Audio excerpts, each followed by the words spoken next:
The new Rock 102.3 FM, where the beat goes on all day. Where the beat is the heart of music, is the joy of Worcester. Let's talk about peace. You're listening.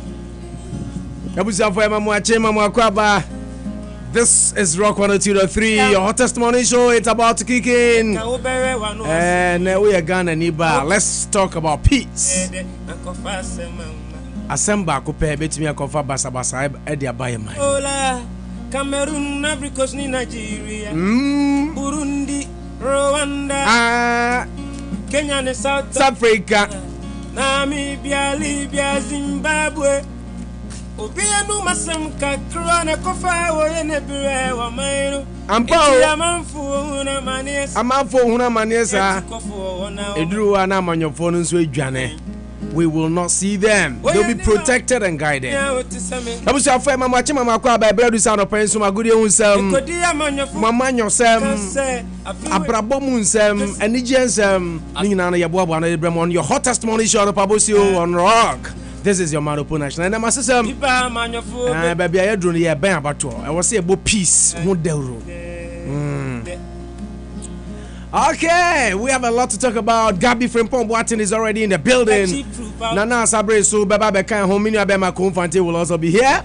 And together, we should understand ourselves. That's the theme for the morning. What I say? Yenti and Wasi because you're in Ghana for.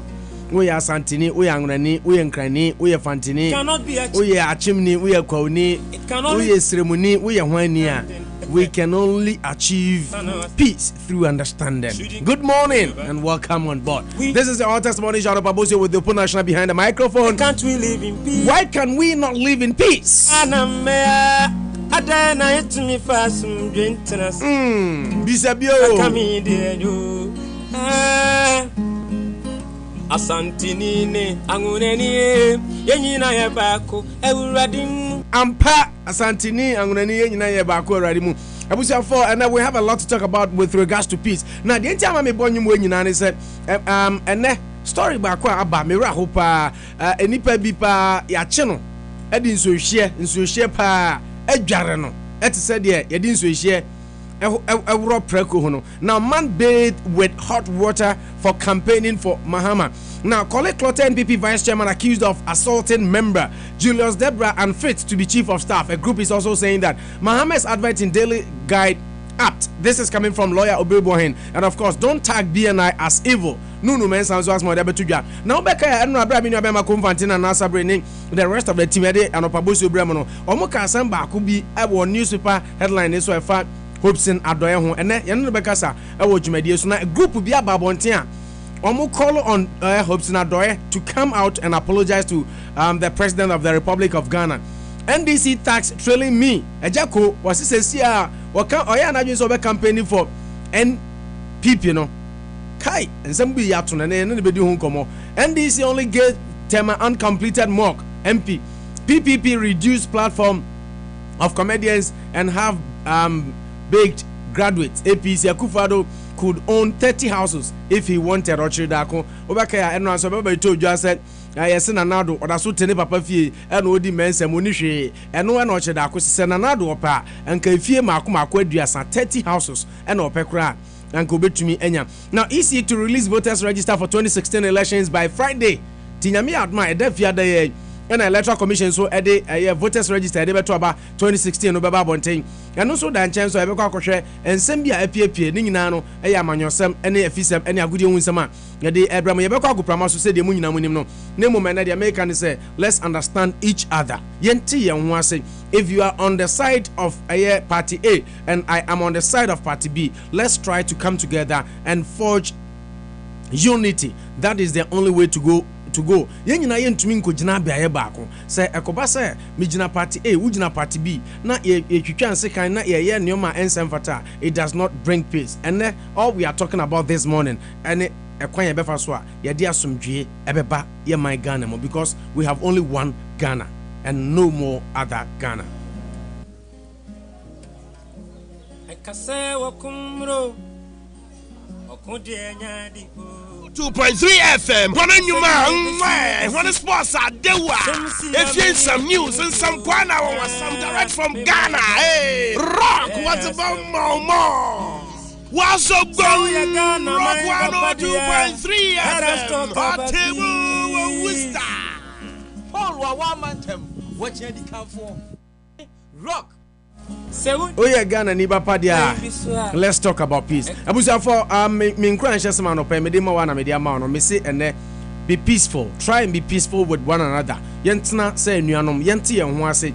The fact that obi what the other side of the equation now so what the other side and amujina parallel doesn't mean that we are enemies. And we all witnessed American presidential debate as CNN organized here, how it went, how the presidential faithfuls and as aspirants shook hands together before and after, and how everybody was defending their point. Even though they are on the other side, it doesn't mean they are enemies. That is what we have to do. To the point of trying to take somebody's life because of politics, it's not worth it. We are talking about peace.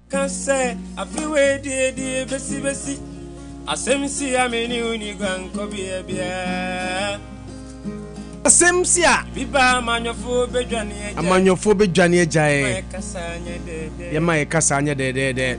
Okay, right now, young question with that report brought to you by Kabe Transport Services and Ria Postal Mepacho says Yamanoka say Western Potama 60 degrees Fahrenheit. Now per the forecast, maximum Ibenya 70, minimum Ibenya for the day, and what is say 60, and that is exactly how it feels. Chances of precipitation 20%. One will say so Kragusua air dada. Now say na breakdown 8 here for the day. And pay 60 by 12 p.m. and Pabosu Banariano na 68. Ebebo area no miensa 3 p.m. na 70 degrees Fahrenheit. And only the highest Ibenya ebebo 6 p.m. na drop it down to 67 by 9 p.m. na 63. Ebebo 11 also na 62 61 thereof ansana Oyakwakura Ochinam. Say amino ka say on say and opena sensu egugugu but the room asha say 80 chance of precipitation say na 20%, pressure say 29.91 inches and na osha me pacho said ye ene isi etie and said partly cloudy right now and wind speed in from an 7 miles per hour said ye ene whether no AC etie and on Timoma so minimum of 60 right now we have 60 and a maximum of 70 for the day. Until gradually we are getting there. We are going down. Once whether no it's an order of descendancy. Yeah, call a form so tiba from kakra. We were in the 80s and stuff. But they say yeah, back down gradually, and that tells you say enche na bra winter we unity. I just say also or babe kai national so say Camara and Akabe Transport Services Adaruma and amitumi a weather report at the bro so show ura Camara me pacho for oni chire 1103 Main Street na ebra na yensiesie na bibia nso ntumi nkonkan emfa ema Camara say fan say me pacho opeka etukan woko Connecticut, Rhode Island, New Jersey ehin na woko brabe hunu na onfa nko na onsan fa umra na bibia nso ntumi ntwa yie so emfa ema ono so eta echi and I did weather report no bramo and you no kwa kai say adwumaku a your friend say me pacho Riyap Wholesale and African Supermarket so boy in Chidompa ana ene itumi etena se a ye de eno so ede ebramo say ye we are now nim say Upnest ye kwa agoprama so ne akofa agudi ohun sem ede abramo na me pacho before that tiwi na yemra sisi a ye bape na ye kwa agoprama so ene ye won sem bebre na mo beche e wa agoprama so if agoprama so ba na afi ye ba ye de aka nyina betom so. Let's take this short commercial break ne enko agoprama so. Masemi huwe dimre na unu akwasa hina nzengra unu amesha o many adom nanso obi manso won kwa uni anumum de no kura pa ne free Ghana mbepie US headie onua mafifie pa sense Ghana nuane bi ti se ko bi ni body asonsom apantu ampesie nkakra ana banku fufuo pa ne wotwe ana woywo nkwa na nya krante be de agu side ne nyina masa bedu hei menya bi ne madi Accra supermarket wo hoi Worcester heyia ubenya bi dodo ei sa Accra supermarket e wo 48 Blackstone River Road Worcester heyia omusan wontade papa empanimfo ne koladie ina Ghana kentei papa bi ana onu akwanya small girl bi na peso twane brightia ne nyina so bi ho han benya bi dodo de ni je ni kranse omoya money transfer bi ombe transfer amount o bills utifie ombe tua mo kama Sakra supermarket o Worcester hey wo mo Ghana nuanya so to nyina entade nkwada mpanifo ma ne mema dia my way leads to Accra supermarket ekwa ne medimiga fatete for na fresh sia 508-615-6924 ana 508-615-8951 508-459-1000 anampo 774-823-3008 Accra supermarket there Worcester ha na bosso. Okay, now it's about time we take to the sporting field. Near Kofa Gudio Unsem, where the Abramo Yanko Near Kofa Gu Pramasun Sem, and for Emrem warm up sports up next.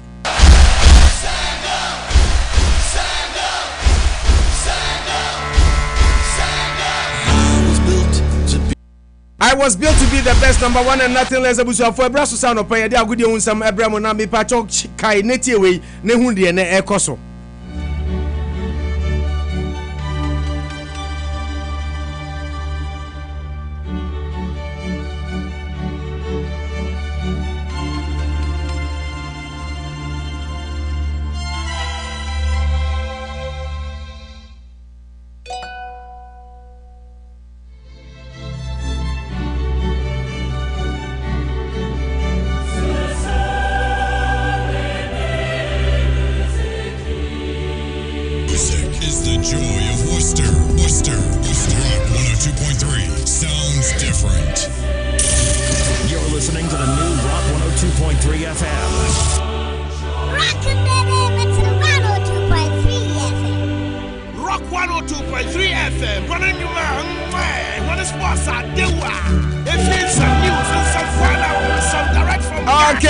Champion, I just said UEFA Champions League matches. Ababa so many work said the ancient samna say and 10 times so of ye ansani abamanone and na boni tete show brand non crab upon sima adua 9 and so as that can say call the ama aloe vera international product Dr. Samolochi e dey aba adwaman so etu yenyare wo nyina say they also yare say for Dr. Sami diabetes cholesterol and high blood pressure nyina obebo na ase etu 2024121283 Oka no wanya how bi wom na obesiesia eyora dan so aso ye dan auto repairs wo de car ne ba ebesiesia ma na car no asensin dadam na abo adwuma 45 Fremont Street dan auto repairs Mr. Danso Oforikwe and afe Dixon wo mo ye kejua fa car no bra how nyina no ebetu ase de ama asra kese pan so call de ama MNS Auto Body Incorporated Sam ni Moses ebo adwuma what you say so kodu MNS wa wo car no yare ben tipa ye car no obi dia bom obi dia twi maza uni problem ukrompete du na mpanifo se bika dia ni kan kran ni se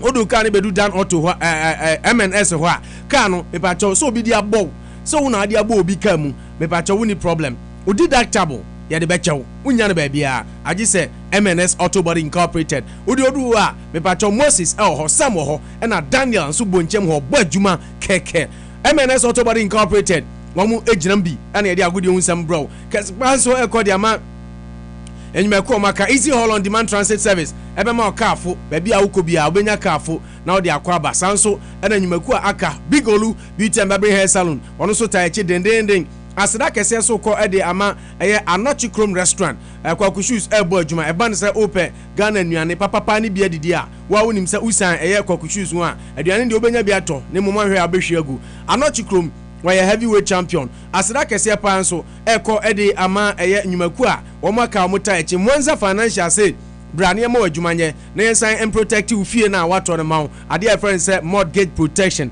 na yanye ufie no amfa mfiri nsem ebra wadwuma sama e basa na yare abo na sabi untumi ntua mortgage ningina no Mwanza Financial Group companies wo mo ebebo na bibia nso atumi akonkan ede amount eno so eda nchen so a ye de asira kese pa ema enyumaku aka bi ti se Hotel Elizabeth Empire Ride Services wo mu nyina ebo yenchi dom ana ede bremo kaisa Lisa Beauty Supply na African Supermarket so ye yini mu a enye ye Lisa ne enu papa ne 734 Grafton Street sanso ne de asira kese ema eye BPS Towing and Automotive Recovery nana ene osaji ebo adwuma ye papa odi ne o ma ko Ghana odi ko Liberia Sierra Leone ehin na eko uni problem odi fabra ya kachi ye de nyina be ko akodu asomdwe mu ede amount sanso ene no eda nchan so a na je se enyumako no de wo mu doso na se de munim no in course of the program ye de omu nyina ho nsem ede ebebro ebre ni nti yentin sia goprama so tentem so na ye monitor ye sha se de fi Ghana Football Association aso ye me no work say de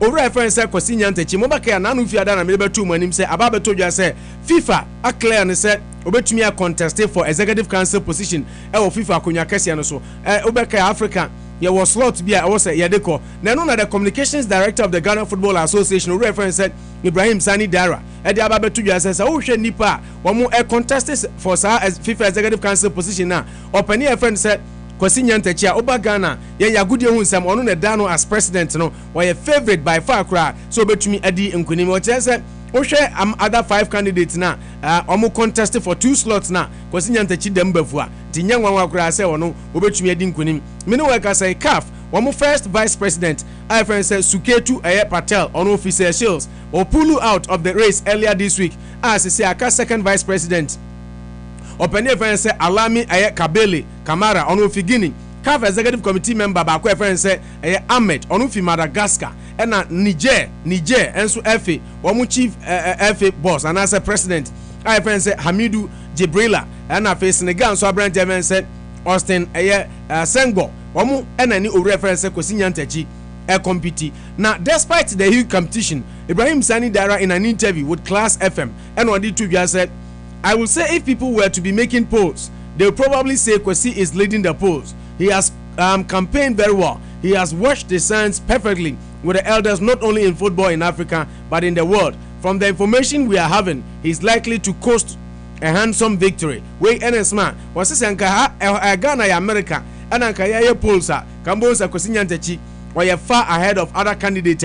Wani omo epre wacha sesi a bibia tuto ye bibia de ye nyoma de da kwamu pa se Kwesi Nyantakyi ebetumi adi nkunim na o chese o hwese de nyoma ne si ko na other candidate na omo no epre ni nyina Kwesi Nyantakyi a ono na president of the Ghana Football Association sesi ane de ono wodinkan kura chese kwa na okwa obia entumi so entono na jese no so de ene atumi ababeto edwa eho eno no Yenkonko PM ewo Newcastle United aso Christian Atsu lacks physical presence, need more playing time. Benitez. Newcastle United manager friend said, Rafael Benitez say, Ghana and Yabrant friend said Christian Atsu at Chelsea did not loan Omono or lack the physical presence and will require more time to play in the English Championship. What else are Atsu Usha born in Nimbo now so no one yet because English Premier League no a physicality and what didn't wom and this all skills and that's a hunya dia uba won't mean succeeding. I thought he could have been an option. But they were throwing so many balls in the air. We need to have strength in the air. You never know. When it's somebody to you say, Abra, or the Christian Atsu Bemno, no him say Atsu skills in the pace no babwa. Now so a bang or den pardia, Atsu Nyadia or until say Atsu will hear more physical presence or by so to me, or ye or pega pejana, the none who now or bana man for say Atsu Nebano, no Marco Machineko Bassa debia.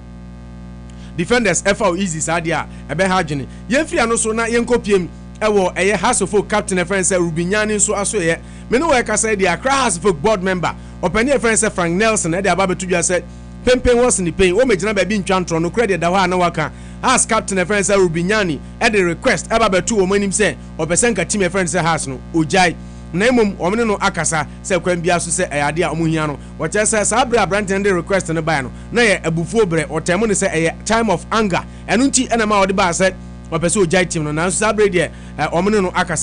times of anger, people speak and say a lot of things that deep down they don't intend. Even the good book says we should be cautious about what we say. I believe as a young man, he acted in a way he felt was best, but maybe he has not been pleased with the situation, which upon reflection, he will realize with the situation, which upon reflection he will realize he hasn't reacted well to.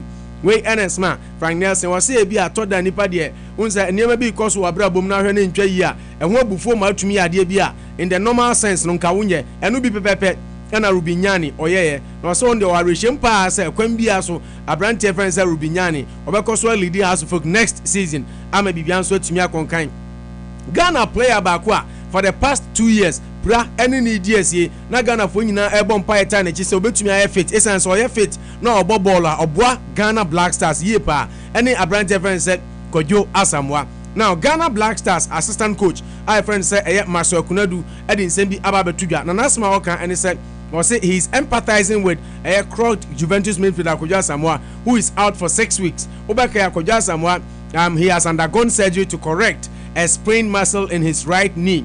Now he was set for a senior national team return after Seth was recovered from the knee injury. A keeper out for over 2 years. Now so say sia Kojo asan akwa kopra. Now no Juventus game omo eboy and wakwa konya knee sprain. Now doctor for say omo ekwa koye no surgery. No matumi correct sa sprain na wanya friend no muscle sprain and I want a right knee. Na no na say sia maso kono do say na kodwa samoa kra aden abrantie prane na diesie saa bet sem fie mienu atwam afia ne ho ato na o sha ase se osi akan this season or put you up stellar performances Edema Juventus wasa akwa akopra biem aden sesi a doctor for say na otwe maako ensia 6 weeks almost 2 months nya de akodwa samoa obetumi asan abobo bio eno na maso akona do say very very unfortunate na I empathize with Kwajo the way sisi a osi Philip player we prepare sa na ne ho atono na afi wasan baba ka akwa be say na je sakoya sefem sem former Kumasi Asante Kotoko Pando Heart of Lion striker or former goalkeeper Ghana any Abrante Evans Eric Bequin obakaya or signing contract Edema Sekendi Azakes Premier League ba na wi osi akan bi ede ema omo na no na sesi aba beto dwa se Sekendi Azakes wo mo eco relegation na Abrante Evans Eric Bequin ede nsem bebre atodwa ede afa wo se lack of fans and a leading my team no call relegation sisi kasem enkoye kra. We faced many challenges this season despite our determination to do well in the league. We any Brownie Koforidua based Kingdom FM Ekasa wadi tudwa. Now Chelsea in the middle of the season na nyoma ye depa club no struggle to pay winning bonuses and monthly salaries na eno so ye factor so pese team utumi ko wanima nti ene Abrante Evans Eric Bequin say the entire Sekendi Azakes wo mo call relegation no enye se ball no na no many players o na mum sikasem na ye den players kura no muntumi ntua moka na ye ka Sekendi Azakes no na ye kwa kopiem ewo team my friend say Accra Great Olympics Oli Mashi Agbozue Sumuin Oli Rosalinda Oli Obeyeye Great Olympics defender friend said Daniel Kofi Wayokwe and they were urging Air Club no to add more experienced players in their squad. Said they be able to safeguard top flight status. Obakaya the Wonder Club has secured qualification back to the elite division after just a season in the country's second division and as a second league tier. Now, and former Hearts of Oak defender who played an influential role in the recent defeat wants more experienced players to augment their squad. I think we need to sign more experienced players for next season's league now that we are back into the Premier League. Though the young boys did a very good job and magnificent one during the league season, but for us to be able to compete well in the Premier League, we need to bring more experienced players to blend with the younger ones. One Kumasi based Silver FM Ekasa and Odi to Ganti Dan Kwe say has a folk na sa omo Olympics omo ba they wouldn't want to go again because omo call division 1 omo humbra omo bre nti so omo san ba back there on the oka champion for say there dro no there omo nto omo botom na sebi unisika o se emo emen na sa wo sika na emu eguo na sardine na salad nioma gugu so a wodi mo no kra ba men kra chen fufu Dan Kofi Wayokwe na so de tudwa no se uni sika o se emo emen. Ghana Football Association enso ede enioma bi asoa opani friend say Avram Grant obekaya Ghana Air Nations Cup first time 2015 papa be take over no ye de to nanim say essence afa no take adwuma nti omuma ne target say wodu semi final akra ye wo de Ghana kodu final say de omo se ampa papa no oba no ya akwada ye man milk say de obo nkasem nti wanyini me no we ka say de Ghana Football Association ataske owura I friend say Avram Grant said Ghana African Cup of Nations ayeko ewo Gabon next year no yenko incorporated yenko incorporate second yenko enkodu semi final nemum yeko ne yakwa akwaje nti enei wo mo de ahya no so say say okọ no kokọ bring the cup no he should go and bring the cup do well was 2 years ago but for 2017 go and bring the cup or go and win the cup. We have passed the times of do well. We my name Ghana Football Association Vice Chairman and our Vice President Openi friend said George Efri dey atudwa nti o say GFA for aka chen say first time dey afa na no aba enom ga chen say ko ne ko yero ho ko ne ko bo ho modern ko ne ko yeye se say dia do well no Ghana apa ho isan say emranti ayewo ene ba bia Ghana ye pedigree wo e obo bom no na still aye ntumi nko enim no enso ye nti onko no nkoje kuru anamra Abrante friend say Abdul Majid Waris Ghana Black Star striker me no work say the FIFA for e de o ma ba kese no akosoro saa na o mu player bi de abonetiko o mu anya obi a say Ghana ni Abrante friend say Abdul Majid Waris and na FIFA o mu de o ma ba kese no abonetiko na o ma sa fine team I friend said Transasport 8 million na ninyina no enye Abdul Majid Waris ene de ball na tiko kekeo just team my friend say Transasport no ene de afi o matiko ene just no atumi aba in favor of Abrante friend said Abdul Majid Waris na report no koso just team my friend said Transasport e wo Turkey wo ma ntua Abrante no ne sika esesenka wo mo ede ema no nti na FIFA afine wo mo 8 million euro for failing to pay former players Abdul Majid Waris enye ono nko a na Kevin Constant omu wages abra omu ball edi ema team no na Abdul Majid Waris obakaya or spending one season the Turkish top flight I know say 2014-15 season no no ball na about 18 matches now he failed to find the back of the net and later Omutono Ednema team my friend said Lorraine for 4.5. Now it is unknown if Waris has been settled his outstanding wages. Yes, Muntua Nisika Nesen Komutua and on FIFA. Edi abakasi about team my friend said Transasport Netiko say ebeya sikabia omodi Ghana ni Abrante nyi ono kwa na Kevin Constant no omunya ni 10 na muntua say sika no emfam free o say ebeya edi asumdwe beba ntesa pa dia asotwe kase pa enso ebetumi akọ ede ama omo ye free ona ye nkọhwe eye ensem ba ko mienu bi nso a ababetodwa me no we ka say de Ghana Emabawa ye from say Black Maidens omo akwa kopiem e Jordan omo prepare for FIFA 2016 World Cup nyame ya adma be sha say weekend we ye ba be wuramin na Black Maidens omo captain Ababawa friend say Sandra Owusu Ansa otumi bono moden ene eye nsamtwerefo atwetwe nkomo na nsem odi tudwa no moma yin TV ene omo BBS tie ntina ye ba training to house until all personally no sure we improve it be who different Sandra tournament ni mana pa chance in the last 2 years Sandra Uswan sana this year sana mbi humisa na last 2 years we kaya we share go nice go be ama oje best player award it was a match ni no this edition no then Ghana for expected from Sandra Uswan sana in the last 2 years me say I go na am DJ best player afu e me say the sense na ma popular go queen Sandra any Morocco qualifiers no be kai so mo aggregate be 10 goals not just the team no na more than more so for man go sha in tournament we Ghana for say ye be Black Queen Maidens be share goals to do be say and I say mo be share goals more goals na more goals in the be share na the see and the here say ye be qualify every group stages no and na they say here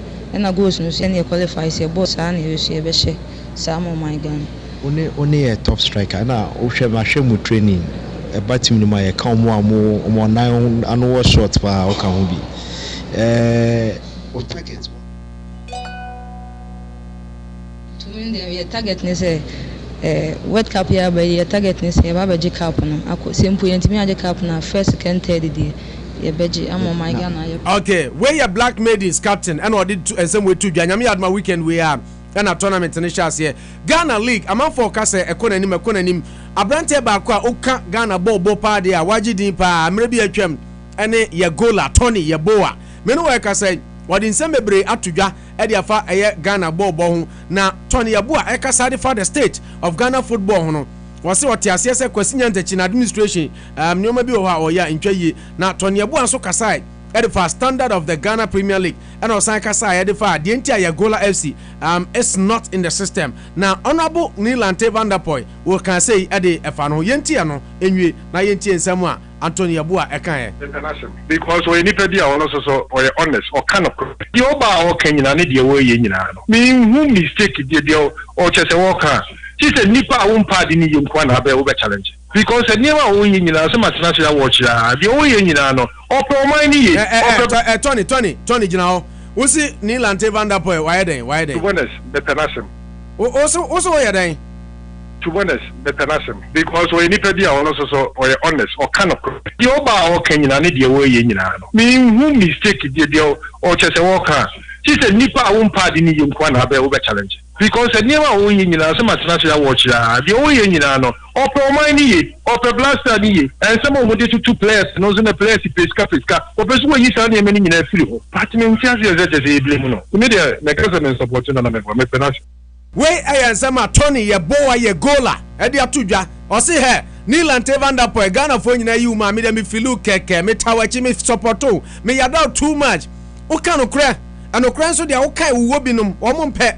Eno pepepe na wo ye. Umpesa obi be cancel to Black Stars players so apprentice ha ebi mo be pesika no mo di akwhihye obi achi eno ne nsema na Tony Yeboah na ope eye ni Lante Van Der Poel asem dia na ye bisa se Kwesi Nyantakyi a ono so Ghana Football Association president na administration unu ne say Tony ya kasa ena sebio journalist for na mo won mo achini nti ka bi difa Ghana football no ho no other group no match any against you ade ya na wo abo football na jai winning football na wo de wa advice wonji obi aka play wo de manfo fi say wo say wo mu say ye nyina echi as ye hu Ghana football no say wo de compare time na any CC ya can you imagine so FA chairman no jina ho say Ghana football na fi dey obi akola won for calling say Ghana football no any man koyi coach team sini nyina say wo see etimi develop e bedroom baby no etimi compete with quite people no because we mu discuss mu develop football seriously any as you hear concept no credit that one will catch woman minister Babonche catch them say football no say so na money na kontokwa how mo fa kwan mo be fa so mo betime develop football no eno na obi ahwehwe asamo je be firi ho we be firi ho de dia you be ko we be ko hefo na be chipo mase I say no matter what you do na san ma no hefo na ba be nkofo we kwa wo ha na rengo since I firi ye nya asaka bi atesa wo nya asaka bi atesa wo ko fa asaka no we e wo say we develop we the child no wo ko no develop talent na enye Tony Yeboah ya gola nensimo dia tudwa eno no wasi Kwesi Nyantakyi say Ghana football ton o kam obi atiase nanso bi o anu ekape Ghana Central for omu miache mienu baako gina A baako gina B baako ye for Nyantakyi baako ye against enti se onya koka Nyantakyi wasempe kim na omo ye for na som won be horo sentoma na se onya koka so ne kwa na wemu susu asom na yo mu de na omo so de wom ni de anim nyina wom kana Nyantakyi de nyame anim ni according to Tony Yeboah no was we go Ghana football anymore. So say akwada ya wo ne nekora nim say Ghana football asay. Was it teams ya obobo ma mo Europe. Ebi mutumi friend say ye Tony, wo firi oyenya striker bi atesa wo do. Was na abeda na wonya bi. Na oba Ghana ebi mo ania bring e develop ball wo Europe no ye ha de concert what is wo kan e na ye. Na no ne bi say Tony Yeboah ya goaler, wo ye champion ba akopɛ. Ghana ye league e bo wie no. Amanfo bebreka say standard of the league no e ko high. No the Obeji League no the Oko relegation wo bobo ni bi da with Kumasi Cornerstones ansa na wo ko abrochiri Ghana League no hwe bi wankasa standard of the league ni saying me hwe league ni bita me ko stadium ta me hwe bibia TV kura me hwe because ball mo bono se every premiership head na makohwe league we no enya me ko ni asiri nyina de se me yi no obi an ko stadium tisi na sabio se boni of transfer adwene se die nti na sisi no first na manfo stadium na sisi na manfo ma stadium ebiem ekwa be na e be fa so e bi twa sade wenzu ne de ne say empesi e be sia empesi be accept sade no enkwi ana say ade no so bia mu sade ni sunkwi se entra ho ni entra ho e tra ho se egu ana enya eto ye league aye bo league na ne megu o ka se wo ka be ka ma bia ti referees are say we are say no punishment we di basa se rules bia no we dey bi bia ya de you ana just wo no e bia se bia we dey win kamafo it is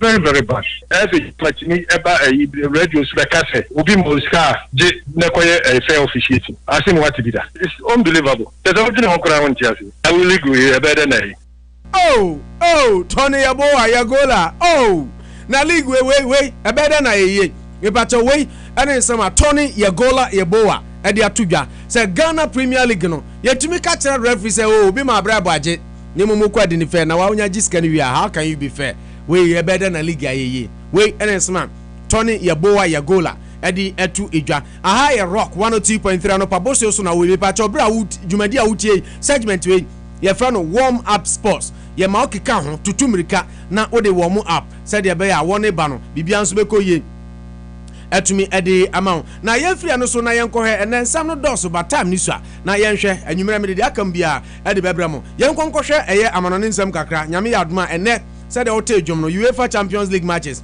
ebe koso na UEFA Champions League matches koso dia na chese ade a nsem bebere be koso na before no me ba cho ene obi adidi obi atem pa opani friend say Gerard Ankra a former general manager de Accra House of Folk was say opani friend say Vincent so odote or mentally sick wa bodam wa yare na adwene mu ka no ex Accra House of Folk chief Gerard Ankra has launched a scathing attack on Vincent so odote, labeling the current chief executive as mentally sick and with an infant brain. Was say oyare ni tirimu kano sabi onamano ni tibi bodam mu ena na adwene da ni tirimu no so na nka ofiri sabi onyina du de nka adwene no ebenyini bankwada adwene ena da ni tirimu. Now Ankra launched the attack on the politician cum football administrator over claims he funded the purchase of players from his own pocket. Odote is reported to have told Kumasi-based Boss FM, if House of Folk fans don't take their time with the constant criticisms and Togbe Afede decides to take care of the team again, they will know where power lies. I signed most of the players from my own pocket money. Na sanse mi okokan no eno na Gerard Ankra buafu eno atu bi dia mane papa ne se na munyina ho Vincent so odote nti na adwene na ye adwuma na adwene nti anam kwam players abeto ye hwan na ato no o say guess odote is mentally sick. He's a young man with infant brain. How can he talk like that? We furiously in some of the two. Now the former King Faisal boss, who is contesting as member of parliament for the Dade Kotopon constituency on the ticket of the NPP, has come under mountain fire to quit.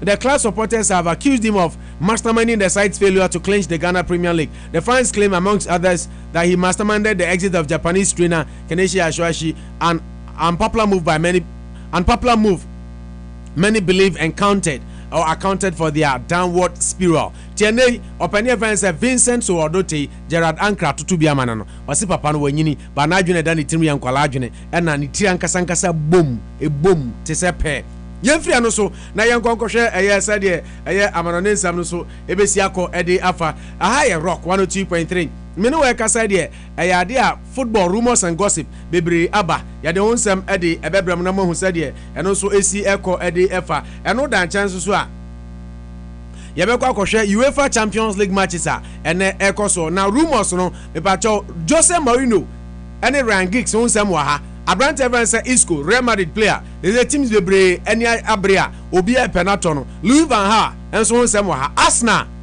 Arsenal group will be yaba beto Arsenal team no. Hwan mo a.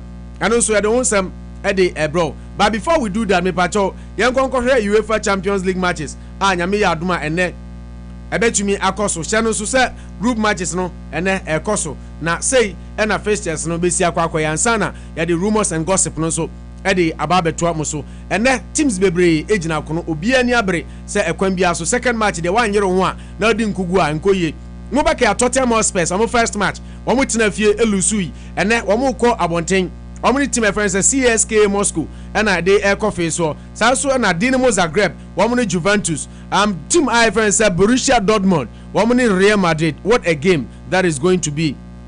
FC Copenhagen and Club Brugge, Leicester City echo away ko win your first match 3-0 and omo tenafi omni FC Porto, Monaco and Leverkusen by Leverkusen, Sevilla and Olympique Lyonnais and ADFA so and now kopiem of Portugal so Sporting Lisbon and Legia Warsaw and Ebo ntiene UEFA Champions League no matches echo so and so ewo ho eno no araho sem ne se o teza me bo fixtures no Chelsea nka ho Liverpool nka ho Manchester United enso nka ho teams nyina metaria na wan kwa na last year omo ntumi qualify for the Champions League.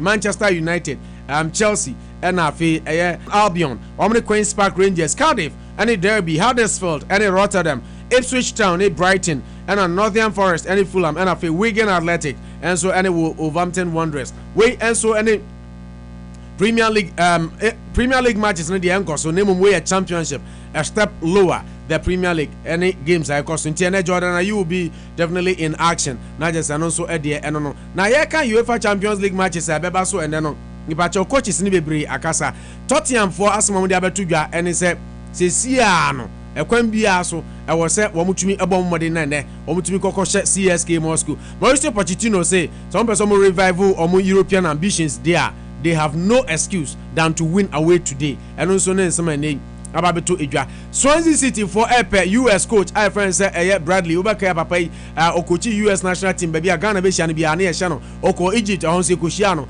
Swansea City for omo Epe coach and then omo chairman any former US coach Bradley enso atumi ehye omo di nkomo say the papa no betumi Ababe take over na wahwama bibia nso atumi akọ enkan de ama omo na yese no so de a ene atumi Ababeto Edwa enso eho enno. Claudio Ranieri say Leicester City players no enye careful and omo andwele on omo sparkling performance in the first leg and as a first game in the UEFA Champions League. Nemom omo fan say omo lusu ye na omo nyiro omo ho na omo ntumi go gosi akan emfa emom omo goalkeeper friend say Peter Schmeichel me no work say or say or poised for Leicester return in Champions League. Abrante no beka uprai nyame ya dom omo se ne ho ato ne ntene ebi obetumi adapo mu so etumi ede ama omo na yesa no so de Ababeto Edwa enra Premier League match baako ekoso Burnley Eshe Watford e kam yenu a omo ntumi antibia no na Watford omo captain e friend say Troy Deeney or the Ababeto Edwa say enra game ni de nyame anum ni Burnley for ebuli omo ball pa omo kura no omo ensusu a omo adwene so antumi ankoso hwe ne ekoso na je say entwa yie kura eno ene nsema nei Troy Deeney e de Ababeto Edwa ensem bi Ababeto Edwa ebi ene say Chelsea for Epe Abrante friend say Edinson Cavani report Ababeto Edwa say Chelsea for plan say January ya ekwan bi ambefa so benya Cavani bia no na exclusive report aba say omo person ni Diego Costa ekoko swap na omo de kofa Edinson Cavani. Coach Ivan Antonio Conte according to report no say wajidi say Cavani the qualities obetumi aboa ama Chelsea anim ho atumi aye sharp. Arsenal Abrante friend say Theo Walcott has been speaking about his recent good form ahead of Wednesday Champions League tie with FC Barca. Or see ono de nyame no dana say the form asan abasro baka oni Theo Walcott nyina last year ne nkoye kura ama Theo Walcott kura de yapam no na Abrante event say Henrik Mkhitaryan me no work say nyame ya aduma ya wada Jose Mourinho say Abrante na manfo say anu wapam no na de da bi oba be si akan de amatim no nyame ya aduma ya wada Abraham bo Europa League na jese no so edia ene Ababeto Edwa na Pochettino ene Pep Guardiola nyame yadma Premier League kwasiada ebeye dekeke Tottenham versus Man City afa na Man City ye be say still ano omo ye hard not to cracker enti ano so nsem nyame yadma ye bo Champions League ni wia e beba me bacho Eden Hazard bo for Chelsea was see too many defensive mistakes was see Chelsea players no Garike crowd wasapa na ye course Swansea City ye winning match wa na akoye my ball draw ye ball Liverpool ukro ya na asa akokoye ye sa be ball hanso so a na wasa asa the ball akoche. Chelsea striker and forward Eden Hazard says Chelsea's defending is letting them down. Hazard has bemoaned Chelsea's poor defensive record in the wake of Saturday's 3-0 defeat at Arsenal. We came to win the match, but we made mistakes for the first goal, another for the second, and then before we knew it were already 3-0 down. Where you brought on Chelsea official website every weekend at the moment we are having to come back and score. We did it at Leicester, but against Arsenal, who were playing at home, it was not possible. There are no excuses. It was not good. We Enesma Eden Hazard, Eddie Atujanti or Kabi, Eddie Achegari K, and maybe how you know, and yet Abrante Evans and Michi Batshuayi, and so was snapped back at an angry fan. Now Chelsea striker Michi Batshuayi has snapped back at fans over complaints of his use of Twitter. The Belgian has become a cult hero thanks to his post-match reactions on social media this season, except for one morning fan. Now, Abrante and Bobi I know I Twitter, and Chelsea fans now hit it back, and also I hit it back. I say, like if I think about Twitter before games or when we playing, Michi Eddie no. I say Twitter, you say on one unit Twitter, you bobo ni we are, and or unit Twitter. Say I know I can say. Chelsea Abrante Evans John Mikel Obi was say Chelsea came together to convince John Terry to stay. Was say Abraham John Terry here na say all kono. Omo nyina ni old players ni nyina e kasai. Ana omo ka che ne say ekwan bia so no omo mpeso obeko. Ana omo ne kasai ya na ote ase e na otenae. Na AC Milan planning huge bid for Chelsea Abrante Evans Oscar. And also ne report Ababeto Edwa January no omo say Oscar. Na unim say Roman Abramovich there unlusu match baako mienu ntoa so abra oni unhia. Chelsea owner Abramovich meet Conte at Cobham. Now Chelsea owner Roman Abramovich visited the first team training yesterday. The Times says he had lunch with Antonio Conte at the Glasgow based complex. It's reported that Blues owner also watched an entire training session. Despite the catch-up, he resisted the urge to discuss Conte's future and didn't speak with the players.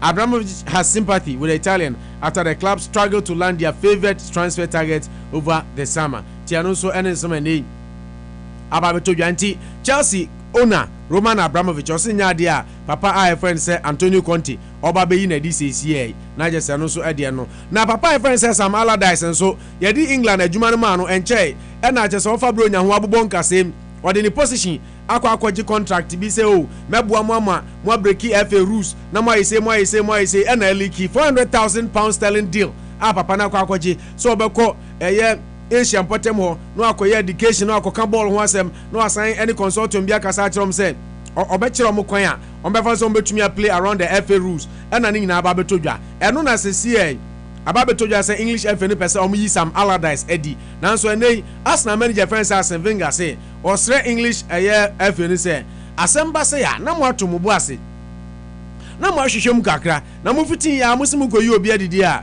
ono de ogidi ye say na je say entwaye ose osre omo say omo ma openi friends Sam Allardyce emre kakra na on famra eme clean din na obi anwu sampa ade no no kre anase enye no kre na obi die keke na ono aba beka no yentumi mfa eno enye no kre tie nei amene we ka say de eno ene sma Arsene Wenger e de aba beto dwa so osre say ebe ya English FA no omo ma openi friends Sam Allardyce the chance na on clean din. Toure criticizing FIFA over racism task force. Obaka ya FIFA for a task force bi a omde ya Toure kura to ano se enka ya ono onko entia enyiyimu eni sebi pepepe ya eni bobo mu no na eno no omde ne da no wo che se FIFA for adwuma na omo ye no enso ani ba kokura ono ankasa hyeda tunu wasi ho nanso etoda kura upo bi kura amana boa no ayi bibia wonsa entumi nka ne pakro entiene openi friend say Yaya Toure o say akwan a FIFA for nam so a omso mate tax force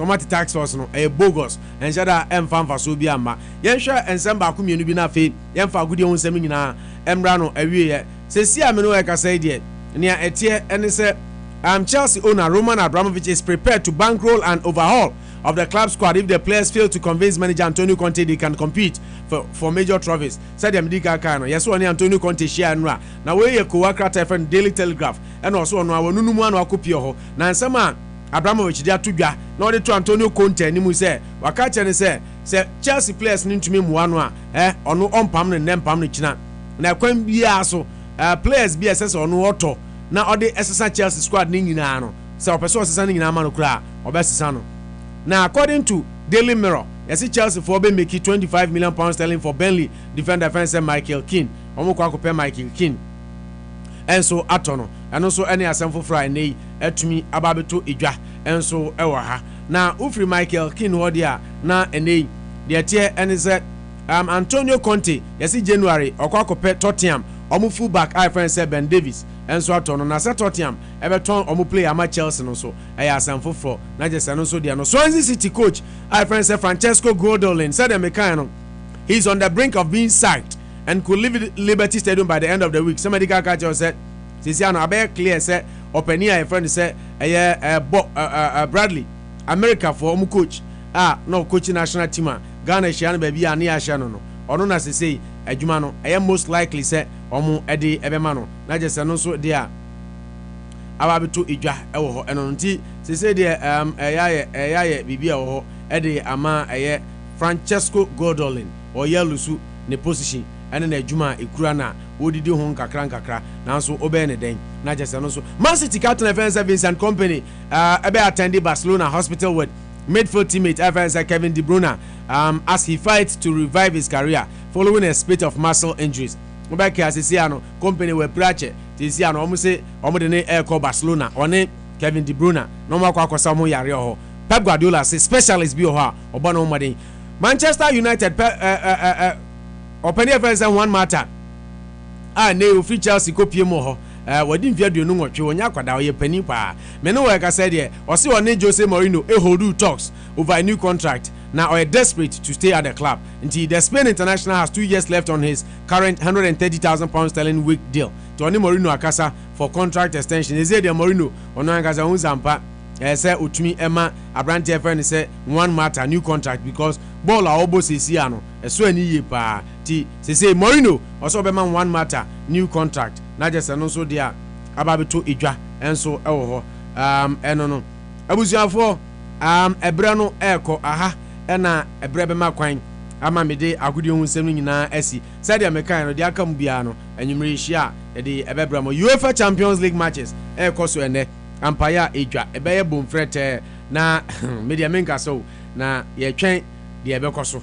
ekoso wia na yeso yebetena ha na yenya bia aka na yenya bi nso ama yetiefo nso etumi eti aha ye rock 102.3 no pabosio so na we opo national nie ye na ye ho na ye fa sida kakra ema yaboafo na ye ba na ye de eye de obokrata mu pensempense mu no e de eto so medical catcher say ne ya wo interviews ahodo a ye beye awo ye show ne so hopes na do ya koka asem bi a kire omampani Mahama enra wo se omampani obeye bibia just wo wen sansan wo bronsa papa na group bi ababonten se sebi so umu ade kura na enye umampani nti abrante event say hopes in adoye wa ma bonti ama me patwa na so be ye rough ade omode be no ena no da nchen so a opani bi inso hie pa ye de adware no adan a wakwako ye campaign e de ama President Mahama eno so ayen samfofra ene ababetodwa eno so bete honsam ewo jumadi so nanado enso akasa ne honsam ewo ha ani nyina no yaboabo ano a ye de Abraham aha eye rock 102.3 me patcho se dem di kaka no eye anopabosio so na we na de adu so de na je se de democrat mu pensempense mu na e de Abraham tiewe na yenko for short commercial break. Then we do.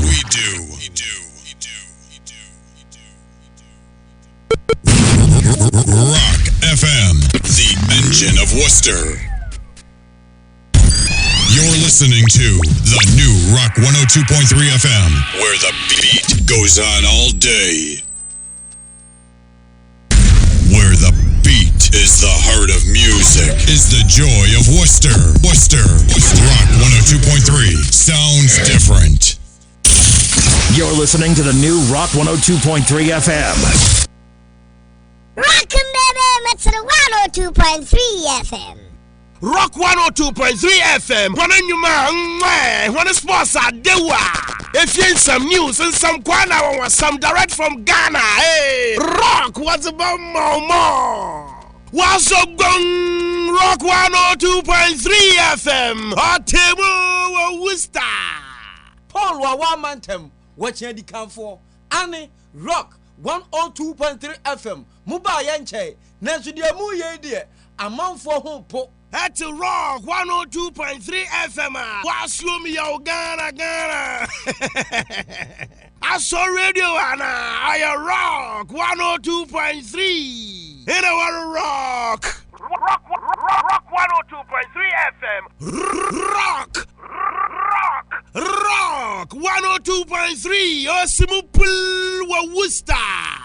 Worcester for Yana Rock 102.3 FM. Worcester's Rock 102.3 FM. Rockin' baby. Worcester hard. That's about this time I'm recording my yes and China Rocker. Nanchamanto Radio. Okay, Rock be mo afifia busa for ya dan ho ya san ba mo men kono enko ton ade emphasize dama enyumako ba ko mienu miensa bi ye bape na ye de democrat mu pensempense mu no e de etom so high Rock 102.3. Tuga, Dunia. Nasa no pedi woni minya me fe. Dunia ja. Kama fufi haya besi hayano. Akwana jimsika trubia. Waja okra. Tufuentie eni onwomati kopo. Makacha we say United States of America menuha. Mecha Worcester hadie. Se wo peka papa de wakod waba. A won wo forma. Enu ani Empire Right Services. Hey, sir. Ani Empire Right Services. Do. Empire for die. Wo bo da form na die ba ko mo ni kuhupa ni safety. Obambo nti. Uni problem kra. Kambiam do mu ye ni sem. O mefa wo afi adwumam e de akodwumam efie to fie. Enkwada holidays o mbekọ game center mbekọ nyina. Empire Right Services. services omu demba akope empire obia safety hu hia no internet emu obi emfa onko ha ne ha anyi sikabumu o sika tize hunumuni ne hwe dem pa inti tuga so obafu hyen e wo krom ha pa de a mane nyina enya empire ride services we de ma jatu inti amanfo bom na ne empire ride services nie obia se eye frɛ 774262118 ana 774262818 empire ride services and no.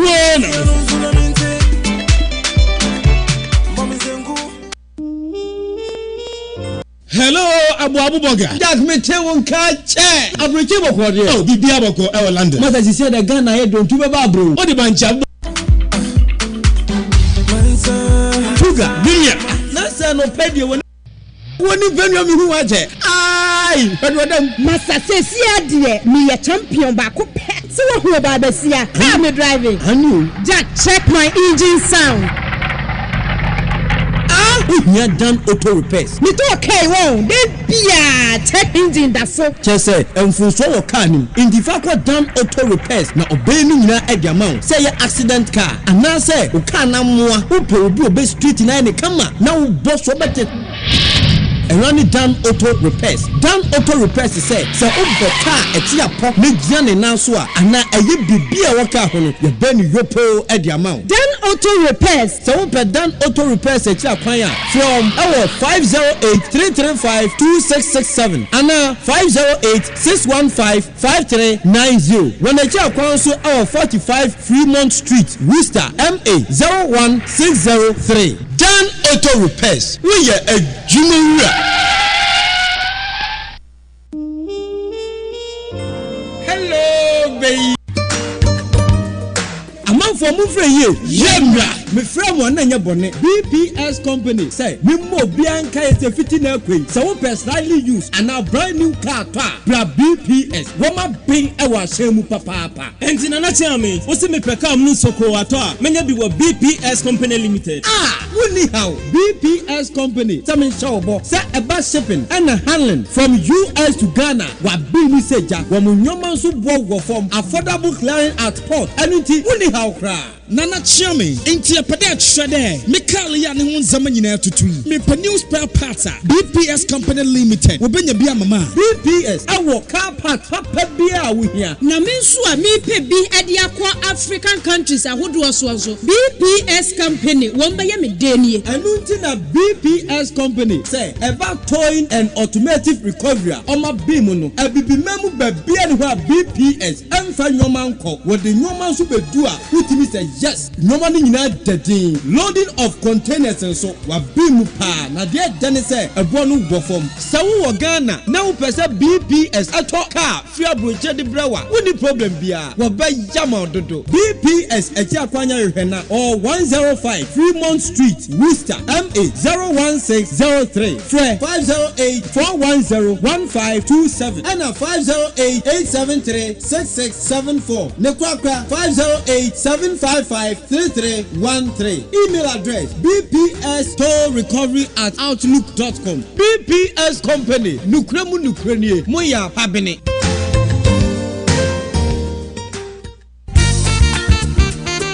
Oh! All Nations Insurance Company. Okay, we have 4 year call for a short commercial break. We are back. Yeah, there's a case here to be Jumakwe from say Alpha Travel Agency, almost so tired, near the Bramo Sanso, NB Airco Eddie Ama Danko Food Retail Outlet, 195 Pleasant Street. Say band say open you and Papa Edino. Danko Hona also Oba. Was it what the West Africa Abedu Worcester? Oko Danko Oku Digua, Ohe Gabia, as in our French, Nina no Danko Adaruma. Yanra metise no hima heti eka o si tuoza afi ho nneoma ewo ho Bambala dawa ni nyina no benya biato 195 Pleasant Street okwa Philip any Jacob any Ralph omu nyina ho na cough omu nyina ho on obi e friend cough da baba cough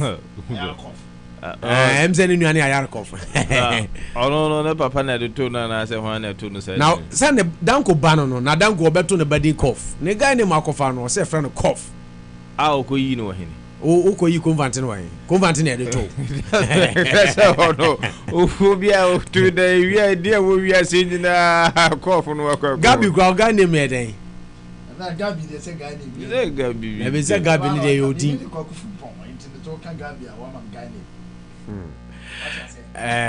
Me bacho set o mic ni na ye ready na ene on komodi. Na okay, enti ye dey asedan bi ma Danko 195 Pleasant Street eho na obeba be di udwa nyina Danko Sibra Mwanza Financial Group enso tayechi na edi dwumedi di ebramo seba ne se wato dan obeto dan adwumaku ese oni omukasa Mwanza Financial Group ombebo oyi pa na usika sem wo dan no alaji na alaji so se menka nje se nei wato ka na opebe bi de esi car park o bebi kakraka ebo no so tua kakra bi na o shepo ne omanso akọ Ghana alaji e de be kwa ama no kredie any trademark odi no krepa ti ono na ye kamfo di ama frɛ no 774-823-7016 774-823-7016 na any alaji na Charlie Nkasa 508-615-1951 508-615-1951 na any alhaji na alhaji Nkasa Mwanza Financial Group wasema na meka no manwie de tia ne said so open financial solutions to problems amepacho ene Mwanza Financial Group nkasa ade aba kwa manager omo ne se omo ne offer omo no omo ba onchen a omo nje ohwe. They don't get their pay from you, they get their pay from the bank they represent. Mortgage protection and open ombema bi life insurance obi bi a person refinance car na if you on say etoda adwuma benefit on tenure ma bi ase omo aba explain ya chos wa adwuma mu sisi wa omo kire kwan befa so nti Mwanza Financial Group de omo boa okwani asa bebre so obezo save sika for oma esuku dachi a they are the right people to talk to. Now omo se menganjo se si an omo san e pa adwuma efo ama omo aye adwuma ama omo in as much say they want you or they want to come to you to talk to you and help you financially without you paying them anything. Almost sign up a Juman Swa part-time job from $500 to $1,000 a week. And you Munkasa 978-590-0330 978-590-0330. Mwanza Financial Group say what they are from now will be CSU. You don't have to have the highest education. Almost you need degree be akra. Omo abe training no pass omo exams no pass omo exams na eno ano no when your part-time job come a nice paying job or your part-time job now you $500 to $1,000 a week e dey e ka de oji dada no ho no na just bibia nso ekoye tiane Mwanza Financial Group enkasa na omo suntumi mo Alpha Travel Agency the only travel and tour omo eye ticket na omo san ye no layaway utumi tua ticket ne kakra ebo no eso a no akwa ji ticket unya no ba bia age se eye Alpha Travel Agency me pacho ye 525 Main Street Branani Emedi Nkomo na yemwa wakwantu ho plans ni nyina no fa bedan ye be boa na bibia so atumi akonkan omo nyina atayechi na ene ye dey the obokrata mu pensim mu bramu my big brother said oten kan konfante atana se papa akwa ba pom tisen Gabi Fempo Boaten so atana se Gabi ya opo me ho ye pa bibia boko de nyame adawro ma ye dey radi ase nsem bebre pie na ye betra ne abone tew ye ma eno emfa every p because I be how I be highlight it. We have a lot to talk about today. Now we begin from the camp of Star FM Chief of Staff making tribalistic ethnocentric comment group. Now a youth calling itself the Movement for Kingdom Image MFKI has slammed the Chief of Staff Julius Debra for allegedly making ethnocentric and tribalistic comments. The former Eastern Regional Minister, speaking at the campaign launch of the majority leader Agbam Gbabin in Nadoli Kalio constituency in the Upper West region on Saturday 24 September, appealed to Northerners not to disappoint their own brother in December 7 polls. Now it's the turn of President John Dramani Mahama, who is from the north, and we are being told that we should let him stay only 4 years so that we can bring somebody. I don't think this is fair, and so I am using this occasion to urge you all to vote massively for your own brother, the Chief of Staff said. But in a statement signed by Kofi Osempakeni Kechiri, president of the group, on Tuesday stated that we, the Movement for Kingdom Image, are disappointed in the Chief of Staff Julius Debra for his ethnocentric and tribalistic statements during his speech at Abambabin's campaign launch. Yo etifo ne teni se na otwe wiye opani offense Abambabin ono ye kokoye omukokoye ni campaign no omukokoye campaign launch edemano na no ase na Chief of Staff Julius Debra ekwase bi no okwase no eno okoka se efe de emra so se esoro so ombehu omunua na omato aba ma omunua ene say o se obia betwa 8 years obia betwa 8 years na efe de du president Mahama kwa so amanfo so ndo untwa 4 years na obi fu from ra obi fo na eba nti wo se esese esoro no nyina hu se wo ye pani a wo nyini sin Mahama otu hu se wo ofo ase no anase oba no anase oba be ma obaba oba be ma wa unua anase ebia wadamfo ubibi no mu nyina important ba ko na mu fintu obi amomode ana nto abama no ende wo ye ndisi du unye ndisi no obi anto abama no evize omonka so mu nua no na sasemwe ena eku izi omode omontiase da asdenti na papa na kwakokasa na we eche empapamu se we de mifiha politics ni bi ena ekoso no ente ese mpanifo hwe na omunjai sa no politics now man bathed with hot water for campaigning for Mahama from Rainbow Radio. Now the life of founder and leader of Walk for Mahama Tour, Mr. Prosper Aflemevu, it's in danger after hot water was poured on him yesterday while on campaign tour at Nakundo in the Yendi constituency of the Northern Region. He told Accra-based Rainbow Radio that he was in the community where the NDC lost their seat in the 2012 elections, which includes the Yendi constituency, while talking to three women and their children at a house in Nakundo. He sensed he was not welcome when the husband of one of the women refused to respond to his proper greetings. He said some minutes later he saw the man coming menacingly towards him with a container. The woman shouted for him to run, but by the time he could react, hot water was poured on him, peeling off his skin. He lamented about the unfair treatment given him by most party officials, including the NDC regional chairman Sofo Azoka and the regional minister Honorable Abdallah Abubakari, saying he is denied basics like party souvenirs.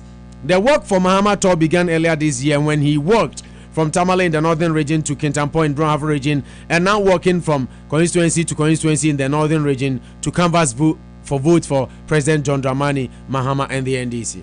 Yo ati for ekobia from say Work for Mahama movement womo ana omuna mo de campaign ana omo yema President Mahama no makoko omo anantia akwaku pie ye ndi importem honom na ho ana na abranti woni emami nu bi edi nkomo na odu ho na wochia no encha ne de ma ne de jeso bad be ma wo fie honom wochia no si de osigi so no ono ahu se efi de enya de ananke so obowura honom kwa ba woni emeto honom edi nkomo na ohu se efi de bemme ba na American ahoɔden a wɔde ba no na no wɔsentie hɔ ene man ka chen se abranti sɔre de dwane o before so be sɔre se wo dwane o na yi ade bia di wɔ no so yawo dane no ho afide no ho nam nya na za ensuhie pa ahuruzei ba ene de dware no kama na no ana amasisia ne honam nyina ni awrewro sa no no wakasa ja Work for Mahama ya o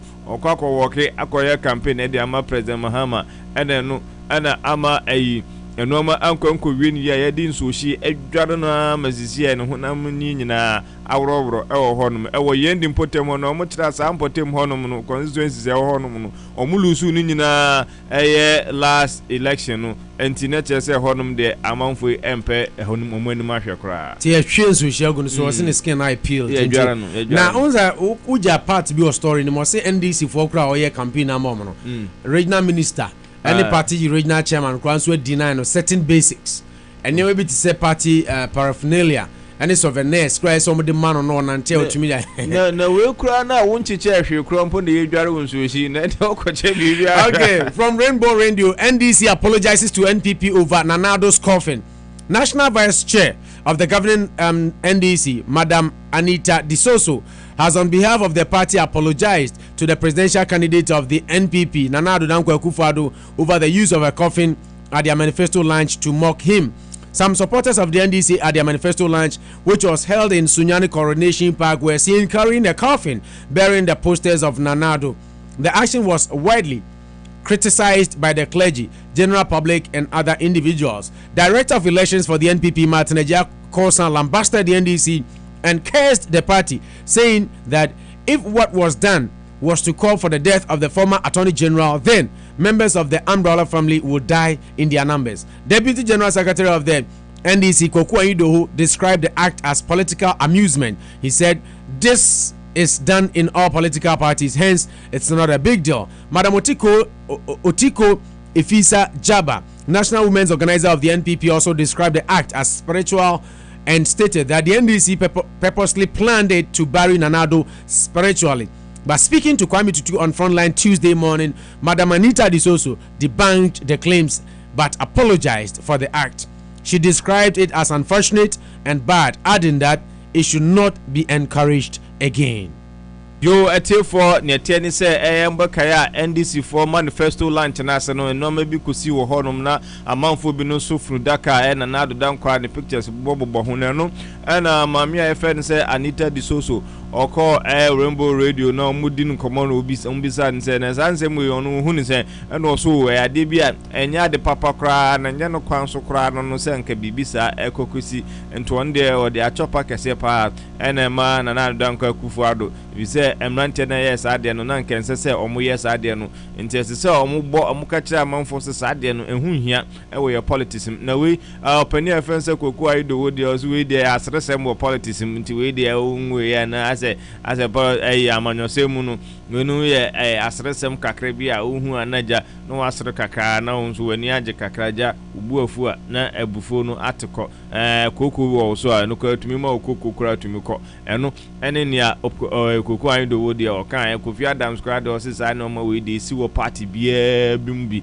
BMB but Madam Anita Disoso de o say enya de papa esese esoso so mane be ye bibia eka ebe bibia eba beka politics ewo Ghana na nsen kura efise enye ade papa kura no mami a efe ne se Otiko Officer Jagba wono no uko MPP mu a wono ena ye the women's organizer ono de o say ade a emrante ne mabawa ne eye no osunya no kire se omo ahyeda ya de bia party no mpanifo nyina ena atena se no omo planning ena omo de Nana Addo sunsum akwakwache baabi omo pese omo sie no ewo abra wonwuye ewo achen yagiri se ompom ye.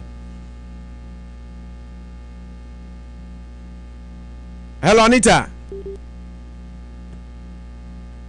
Hello.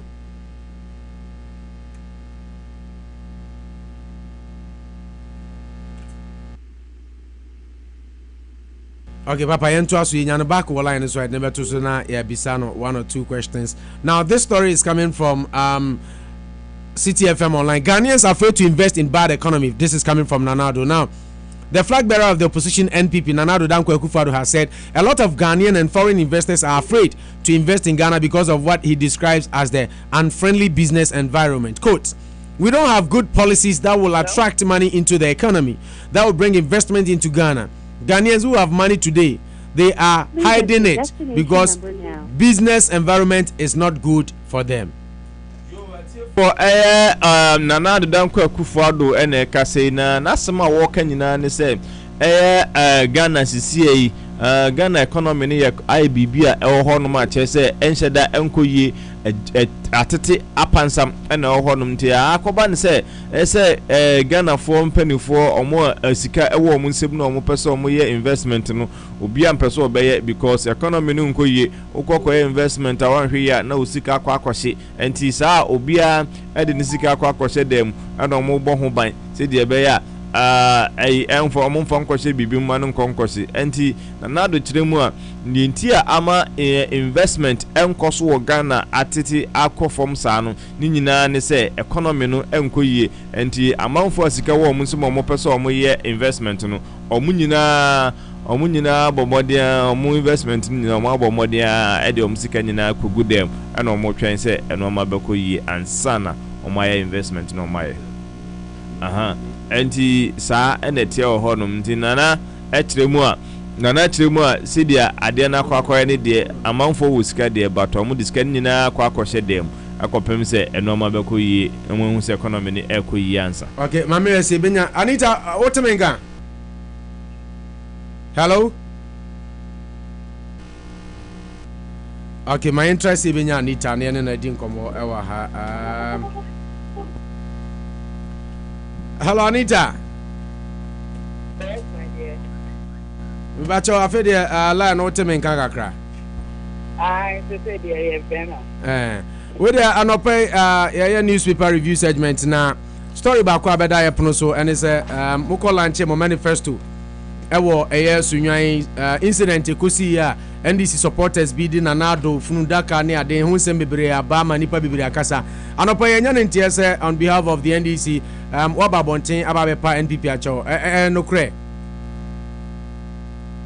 Yedi kan ada so after na ma chia ye nuanu ma omo approach enya party no na sema ame ene na me ne radio station ba ko edi nkomo Rainbow wo mo be sa issue we nti me mo tie se ni kan no NDC tani bia nsoma wo bia so o meye sa ade ana ne to to mi ebetumi abasa MPP for na asoma so bi meye sa yo ba say you know what party no dey it's na party na name ma pacho that no dey oyi but to message to the right here no for say ya obi nya sa dey ni bi e say be na no mo bi wo wa ye nsan ye bi ka owuo ohia asem na yare it's a yare betumi abo obi owuo betumi atu obi a ehia betumi atu obi a so na asem betumi atu nipa nti me wa mabra bo ni tani e man nine we ni kwa nye nipa nti me fa so asa tu ya party for na so sabe no ma obi enye it is also 2008 NPP 4 year no mbe ye nyina that common sense so nyina edi president mo satem edi ansam no wo man kan no ko South Africa no ko wu na tan ko sira nti enya ade a ye nso NDC ye be ba be ye na na ekufu adu ebida party na name. Anita no bi be ka se o pa che no saka se ebi kura na NPP for na koye ne de so a bit my NPP for there and why I apologize. A bit me a NPP for but me you about saying here and nam say ye rally at na sa de ne ye den ade ni pie and me na me gina ho as national vice chairperson na masa ejina ho ama party no nti me na me de me ho atwa so apaacho because sabio akola boni ewo bi afi so na me ka se betumi aye NPP fo ni bi ene be ye because who we mu a enye obi a na che party atade na party atade nso obi ko betumi akote e dia be bo ni but nam si ye rally after eni ti na me ye dey the part of nature no. Oh, okay. Now, Osha, I'm semi by a check a couple of weeks now. Now, Koko Idoho, Ababeka Safa, Ama Koko Kase, a amusement politically. A idea, party singing now be to me, Yama, cite example, say, primaries be crying this for me, and NPP for DB near the Ebimo Sida near the Nipa Bibraka Safa. Emma, a check a cra, and run you say, a Otiko so, Edibiabetum said. Say spiritually and this for a person mukum nana abebo mo so ani ade na Martin Ejako sanso kabi enti eno tiko de na okan no na apushi unti na ama bia wo hu se ehun behia se obe patch wa na why now me patch eni tiko de no say say asami dai e woni pakro wu bi same madwen a my day yes match enti afi na mere na so mini abema no host no ye den ebisa otiko elementi de break and some degree da ni fi say me ye panyin wo party no modie o so me dira party na name the funny how can ko anyi do ho akire na dwen Anita so akire na dwen fi say enye ye boy ye man so kokko mo bi enye sa de ni pi e wunnim ye wo so e betumi aba nti enya NPP fonti na me yesa unum se me nso hwe onyankopɔ me very nipa nso but me feel say group e dey ye nyina ye nipa ye nya atampo me pa Nadima the National Democratic Congress NDC and I corner catching any dingomo now you take story with NDC tax trailing me Ejako award-winning Ghanaian actor and comedian Edu Kofi, popularly known as Ejako, has disclosed that he is being trailed by some unnamed individuals believed to be huge thugs of the NDC. He states in a particular instance where a driver of a V8 cross-country vehicle has on several occasions been trailing their movement during campaigns and meetings in Kumasi, metropolis and surrounding towns. According to him, ever since he and his team launched Agenda 57% endorsing of the flag bearer of the NPP, Nana Addo Dankwa Akufo-Addo, the vehicle has conspicuously been monitoring their movements. The comedian is accusing members of the NDC of being behind this act.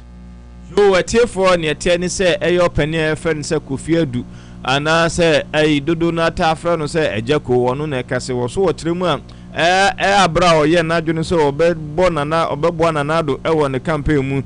Na why you know, see, and the aqua but say, I'll say, A Nkophobi Dinechi, Nkophobi. Edinechi sa no susu said NDC for no mo edi bibi edi dinechi on person mo epra na na so mo yen bibi sa no on the also why hwe ha no hwe mo so e fi say o mu okọ benkum nimfa okọ baabi obunsa na ayi ase macho man fo ebi omo monitor no ni baabi obekọ bia ntisisi ano ama nana motutu no so hwe mu yie pa anhwe yi a akwakoduru baabi a na omo akwakoso no mu akoye ne nyado a ntisisi ano de otutu nana mo a na wahwe ni yie papa because macho man for no baabi obekọ bia na omo di na chi dendendene hey. Moving on, yeah, share a couple of stories. A bit why rational. George under intensifies campaign to unseat Hannah Tete. I know you're parliamentary. Now help NPP make Ghana work again. Nana Addo Dankwa Akufo-Addo, Rebecca Akufo say Ghana for Mufa Jumano Enche Mikunu Nana Addo Dankwa Akufo-Addo. Sana Ghana. Say air factory. He said any raw materials are any Jumano and sign Jumano. That is also another story. Rebecca Akufo, newsmaker. It's indiscipline to be writing my name on walls. Green Street, and so the I have some more, Papa. Okay. Ho chiefs threaten to ban political activities. That is important. This is from Star FM Online. Traditional authorities in 3 communities in the Ho municipality of the Volta region are threatening to ban all political activities in their areas if deplorable road linking the areas to Ho, the regional capital, is not fixed. The paramount chief of Takla, Hodo, and Penu traditional areas at a press conference at Penu on Tuesday expressed disappointment over the failure of government to tar the less than 20-kilometer route from the Volta Barrack in Ho to predominantly farming communities despite their numerous promises. Speaking on behalf of the 2 other chiefs, Togbe Kotoku, the 11, Sir XI 11, right? Sir X 10. Me Roman numerals XI the 11 paramount chief of Penu issued a 2-week ultimatum to the relevant authorities to commence work on the road, else the road will be blocked to prevent any politician from coming to campaign in the communities. And more or less you are telling the ruling government block here be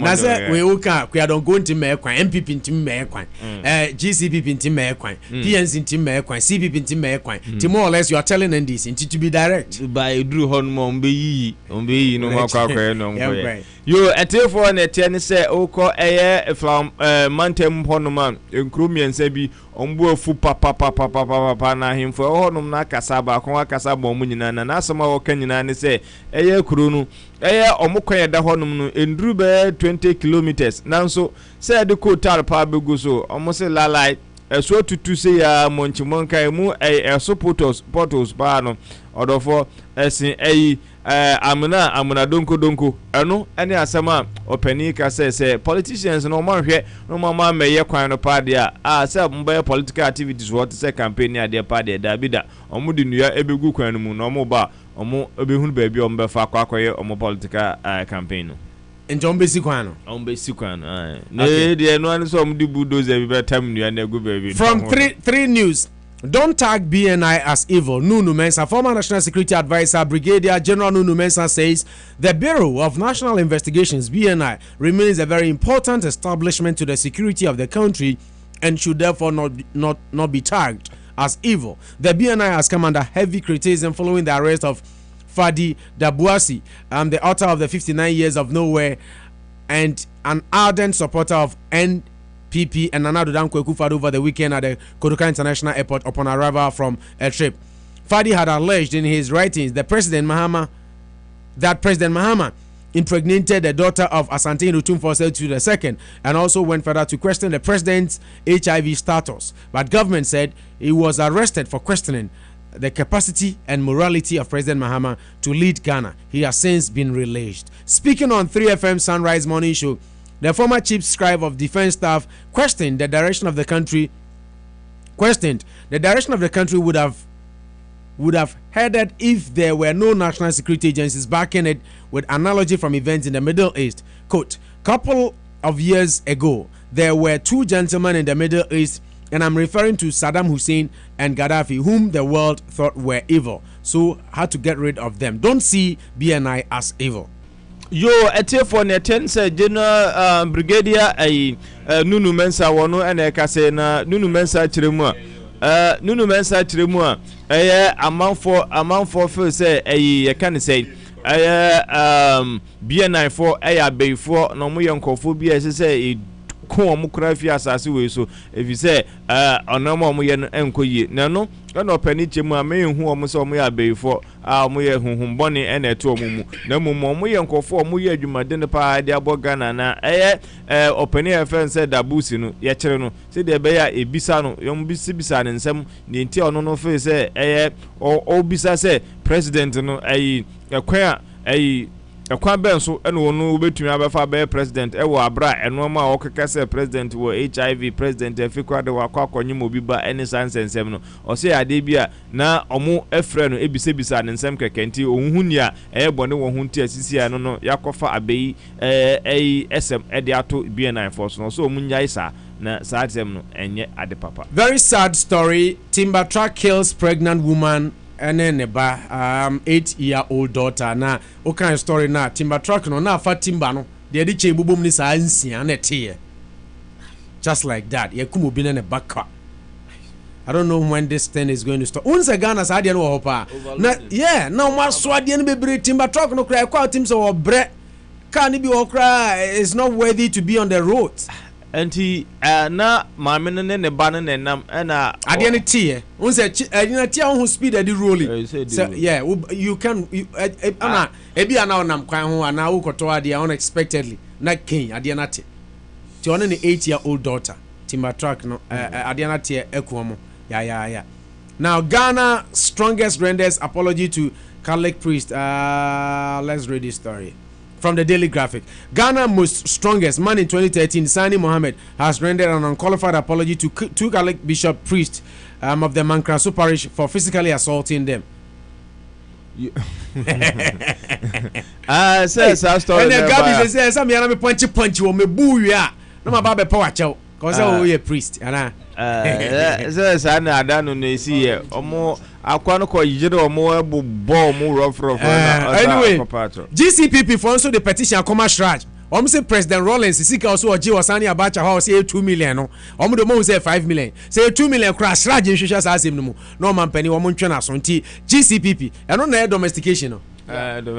Domestication party no. Omo petition shraj over 5 million abacha gift to President Rollins. Kolebu Clote vice chairman of NPP accused of assaulting a member. Kole Clote NPP vice chairman so yes one was a member ba kwasum adane bamaso and bam Collins so uza manka de ni bia akwa no hwehwe nani so na no so akohwehwe aba for so na no Collins so manka so yes amamfo asa akobu de kan asa akwa iwa asemponi po and no see another story. Now NDC only gave Tema uncompleted mock. This is coming from an NP. Tema member of parliament for Tema Central, Kofi Brako, KB, as he is popularly called, has cheated the government, saying the only developmental project the President John Dramani Mahama-led national NDC administration had been able to give his constituency is an uncompleted mortuary.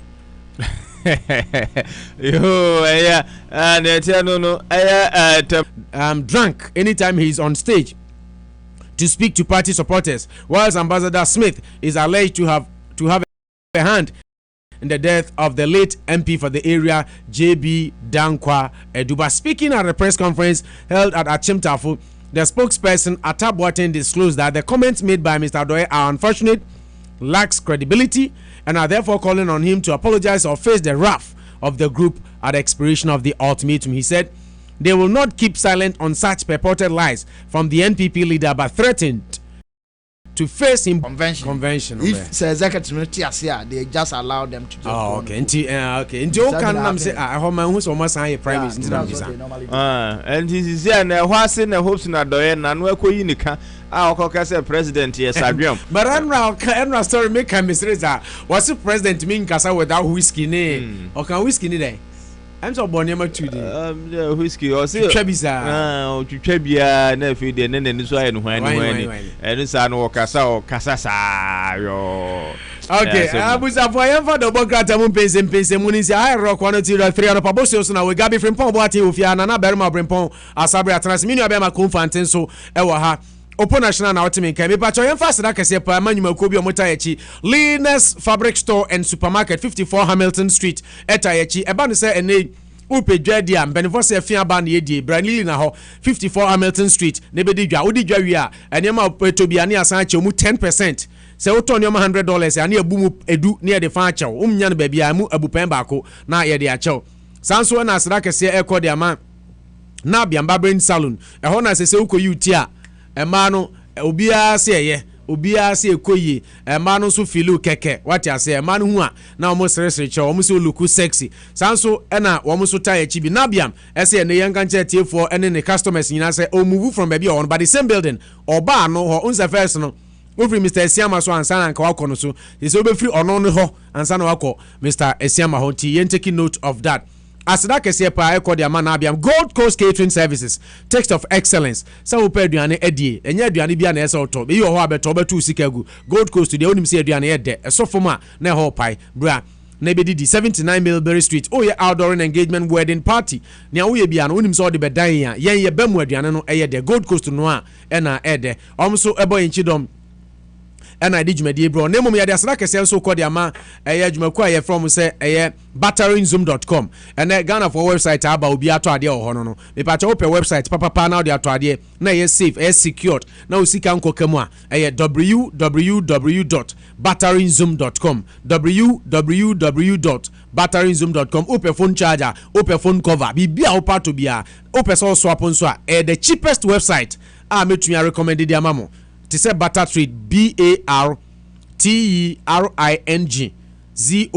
and ZOOM said the Ghana Becano now odi atraso batteringzoom.com say the people's choice website will be at on adie edi free ho eno so ebo in chidom Africa ba multimedia and multimedia say Africa ba onu no twa efe what they say edi no obo Africa ba dey say onu twa efe Africa ba say bra wo outdoor no engagement wo wedding what have you nina no obema na ikra behwe beyeje obema memories a wo remfida omunyina na etai echi na yatena si na yede eye matured analysis and discussions segment of the show ede ebremo nana sabri atena si Gabi so Gabi akwaba ya ana opo national ade wadane me oba oh yeah I'm sorry Nana for them fancha me who dey my me kai ma story bi baby oda enra na me kai ma story bi nti ma now baby oda oba story now kan we dey apologize me see ya eja Obonzo oda ya anajuko ya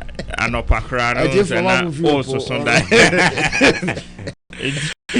anyway it's all part of the game northern part of Ghana papa from just so now so in a way cramming share down your bonesa I made me feel nothing but we are all from Ghana so now your tribal customs we are all part of Ghana we are but we have tribal customs said there be Asante for obi wu a ye dey share fridge mu edi na bebre no for the religious enya necessarily culture ne se nyina ye the no part ne nyina so ye Ghana for just so ye nam is all right yeah try okay we say for Gabi no atene Ghana na kwa ba so oda eya eden so oda ya I mean ana Gabi dayi anadwo no yes so oba nyina anadwo na oba okay we no wa kire me say na Sabri ono we from practical experience and not just from experience from practical experience na kwa ba bom design yes I say free your friend is saying No, not Julius Debra. Then you better Julius Debra, but the answer is free. Anita Di Soso. Nana I coffin somewhere. Obabe apologize. I think she did the right thing, but the Osandi Kaho in an interview said, "Meaning what you make out of her apology though." But I don't think say no apologetic because Obia Obe render unqualified apology dear. The Obe can say me pa my child. Na say wo koka say ebi kura na ye MPP for. But say or say ebi kura ana. Obo na say nye MPP for so at the end of the day no when ya hunu anasa unya hunu kra we your bad time said your kind anyone who say dear and ye and you being it MPP NDC CPP and the what I was expecting is a nanka no strings attached nanka on patch or say dear see and anya de ankoye but all the same opo so a patch I think say me no sad per se na opo me I don't know. Meaning how I mean amount for really meanings into it. But almost a Ghana crack or to go the house a kobo buy it me funada kania me personally cry my ya. Now me said them who anything but unse why you be says oh po kotoko go face send it to me funada kana.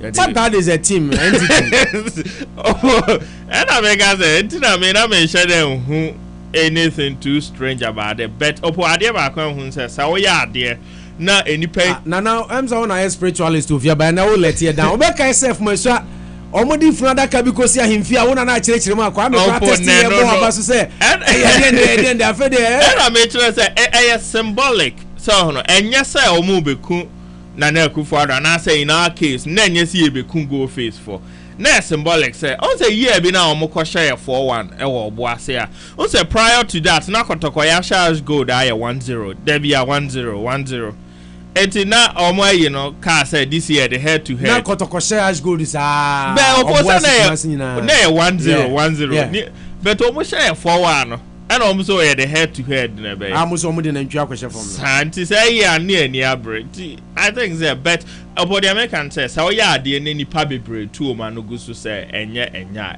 nipa de e was all jitum na ya de enti Anita so apacha wa I mean on render unqualified apology she's the only NDC executive Saudi we see say wa sheda I mean so actually so your bad time unso bad time there o ye de ade bi o ha tim so yem hwehwew and on say matan wa abadaye no de untimi nyim free matter unti enya mwa say wa step out maturely abepacho unti ye better na say na yes rasa onu mbeka sanso na say we mo na mpede I mean mo bi anye bibie be me personally party opo I didn't see anything wrong with that. Okay. Mami ko Gabio but before me ko Gabio no for we link na mami timi ko Gabio no so akele no Brantia na ya dey nso hia gu no so na na oti program start here na me boss mdwedwum bi ni ade nana do we have to be politically intolerant to the point to say e betimi ahwe nso hia gu yenua so say e bia obe convert me feel for MPP for pedian you can kick the man out, you can sack him, not to waste about that, but do we have to go to that extent say it me share so she gu ye yonko nipa so because or NDC me MPP or MPP me NDC where are we heading to? I think say first of all young condemn act this is akin to acid na obi maybe a term last year obi here good rather so Mahama so on the nitranye ya because upon so share ya there I bet me disfigure enfant so share go anima opo na never link a Jacko story mama for two because two stories near related Jacko so say o pronounce on the support and also na tax dinachi almost sorry almost tatan serious yeah nti opo me condemn act no in no uncertain terms they were bia but adeba kon so opo yentimi ende no ha police no omundi akire ena bna na say me hu one message bi obi dia ba hey SKF Sam or say bro tell Ernest to stop drinking on the job as the president low. Boy, yeah, name say president or no whiskey. So the message no under the band. Name say Yampa, but what they say, NSC and then back. So, Nenes or once I get to Enra. No, somebody didn't know. Hillary Clinton say.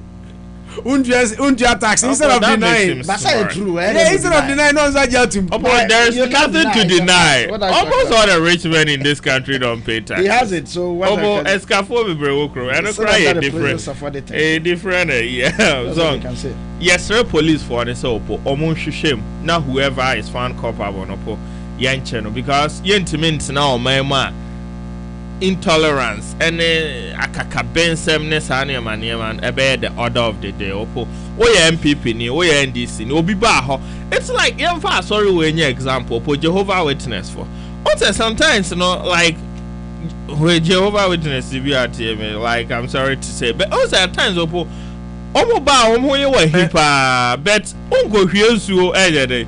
Nguni pano so ensuo nyunu kura untimi nkohwie nguni pano so na campus ensuo hye ne de obaya ne se me no aduane omukura de oka so no aduane obetena ho eno anze mipie ansa na wa ye de wa konti so hwe na se enipa no campaign na o ye no mpatie kura ka kire enipa nse o mpatie onko so be so okohwie nsuo hye agu no so I think say a criminal act. I was say police. So link it to why we cannot tolerate each other. I said, Ghana politics na ye no. Se we MPP nia NDC ni no hia che se onya okro obebo MPP ni hia krom peso bekasa. Why are we doing that? Only my ba akopa so a fool sa na man. Sa tribal lines na politics ye be Rua Julius Debra chief of staff.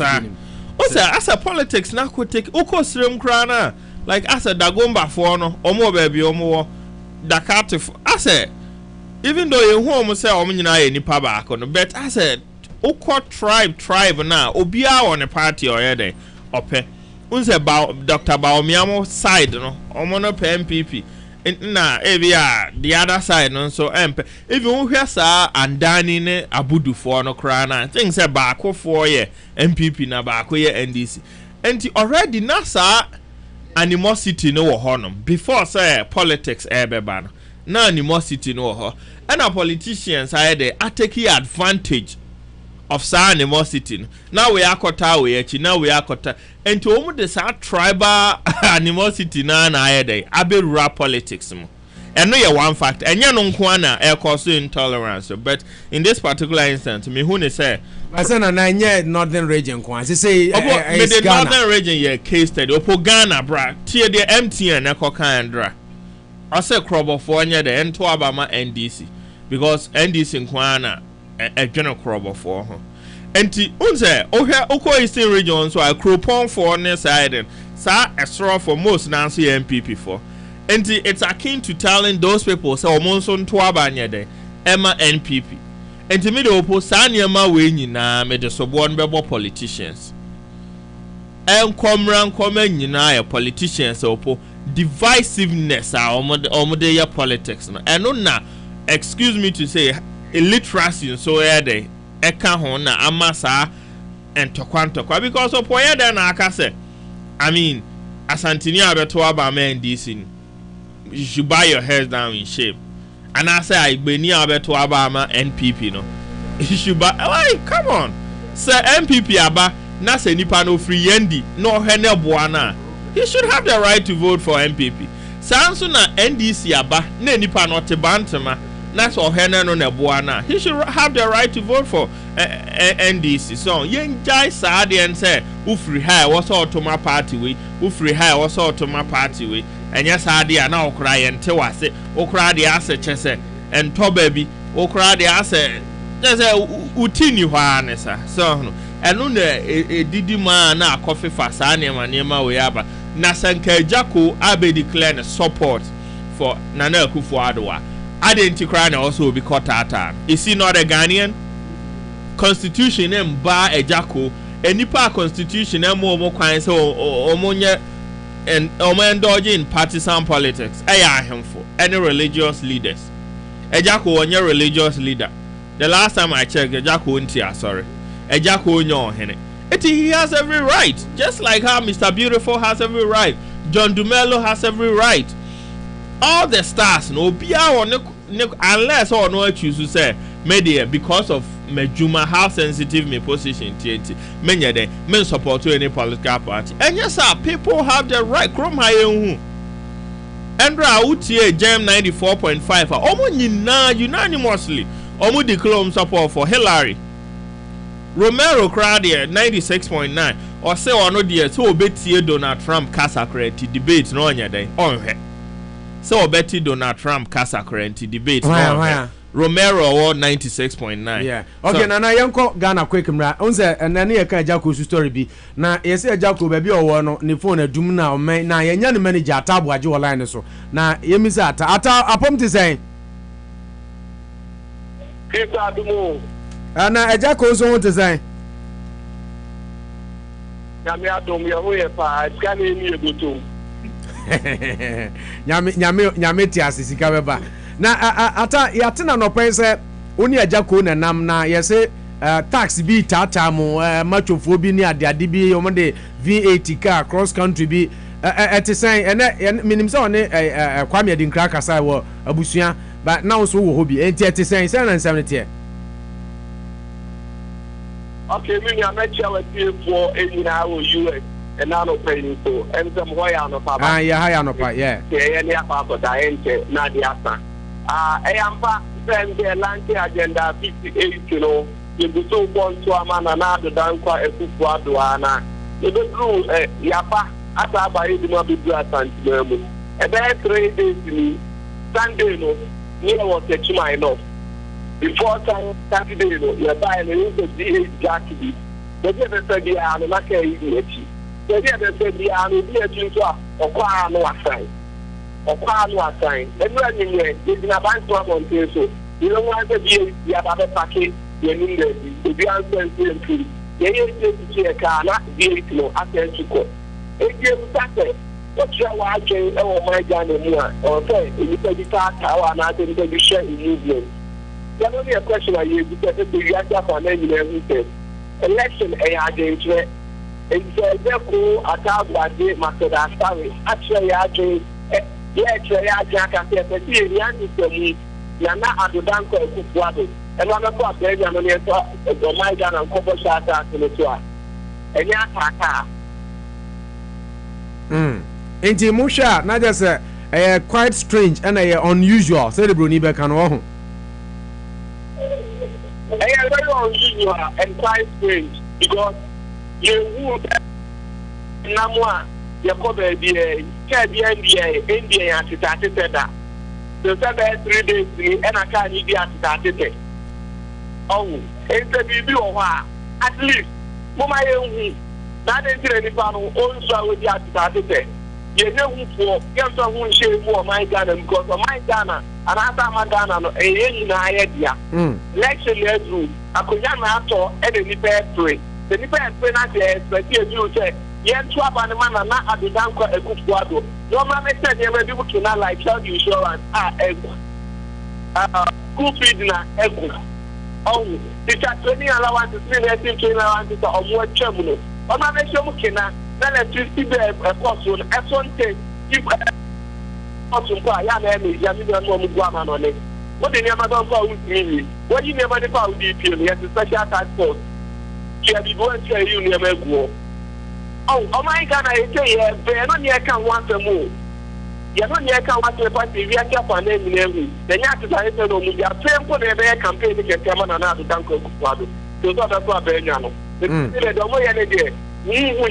Oh my God. Oh, okay. And Nanka maybe say Muhu Saka be Dimochi Sanity, a bomu or Monanti Muana, but I'm so yano. Now, my Mimi Sasa, Taosha. Oh, that's media.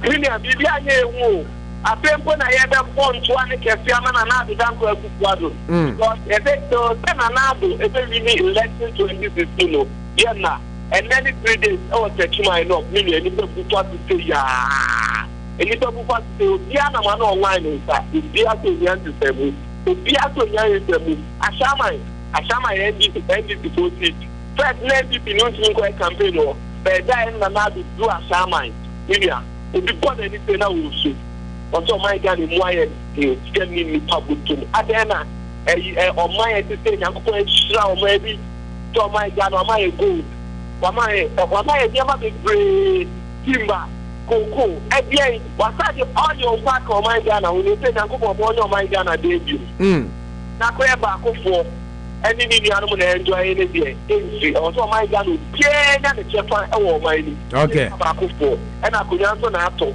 NDP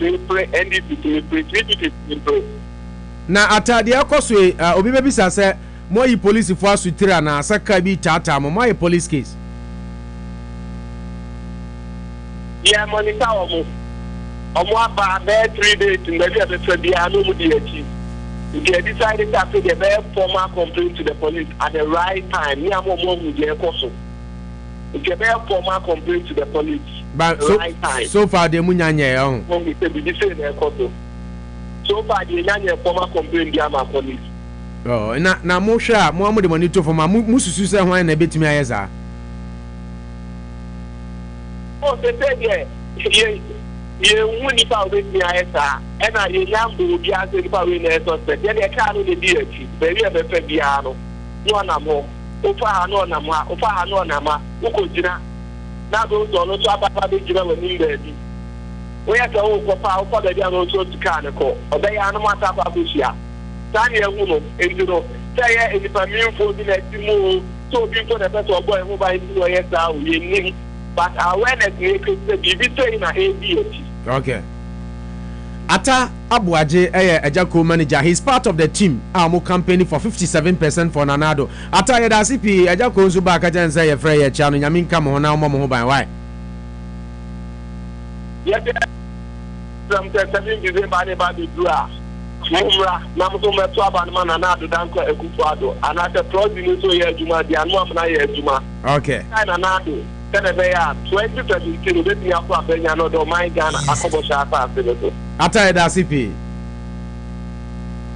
Rockin' baby, Metro 102.3 FM.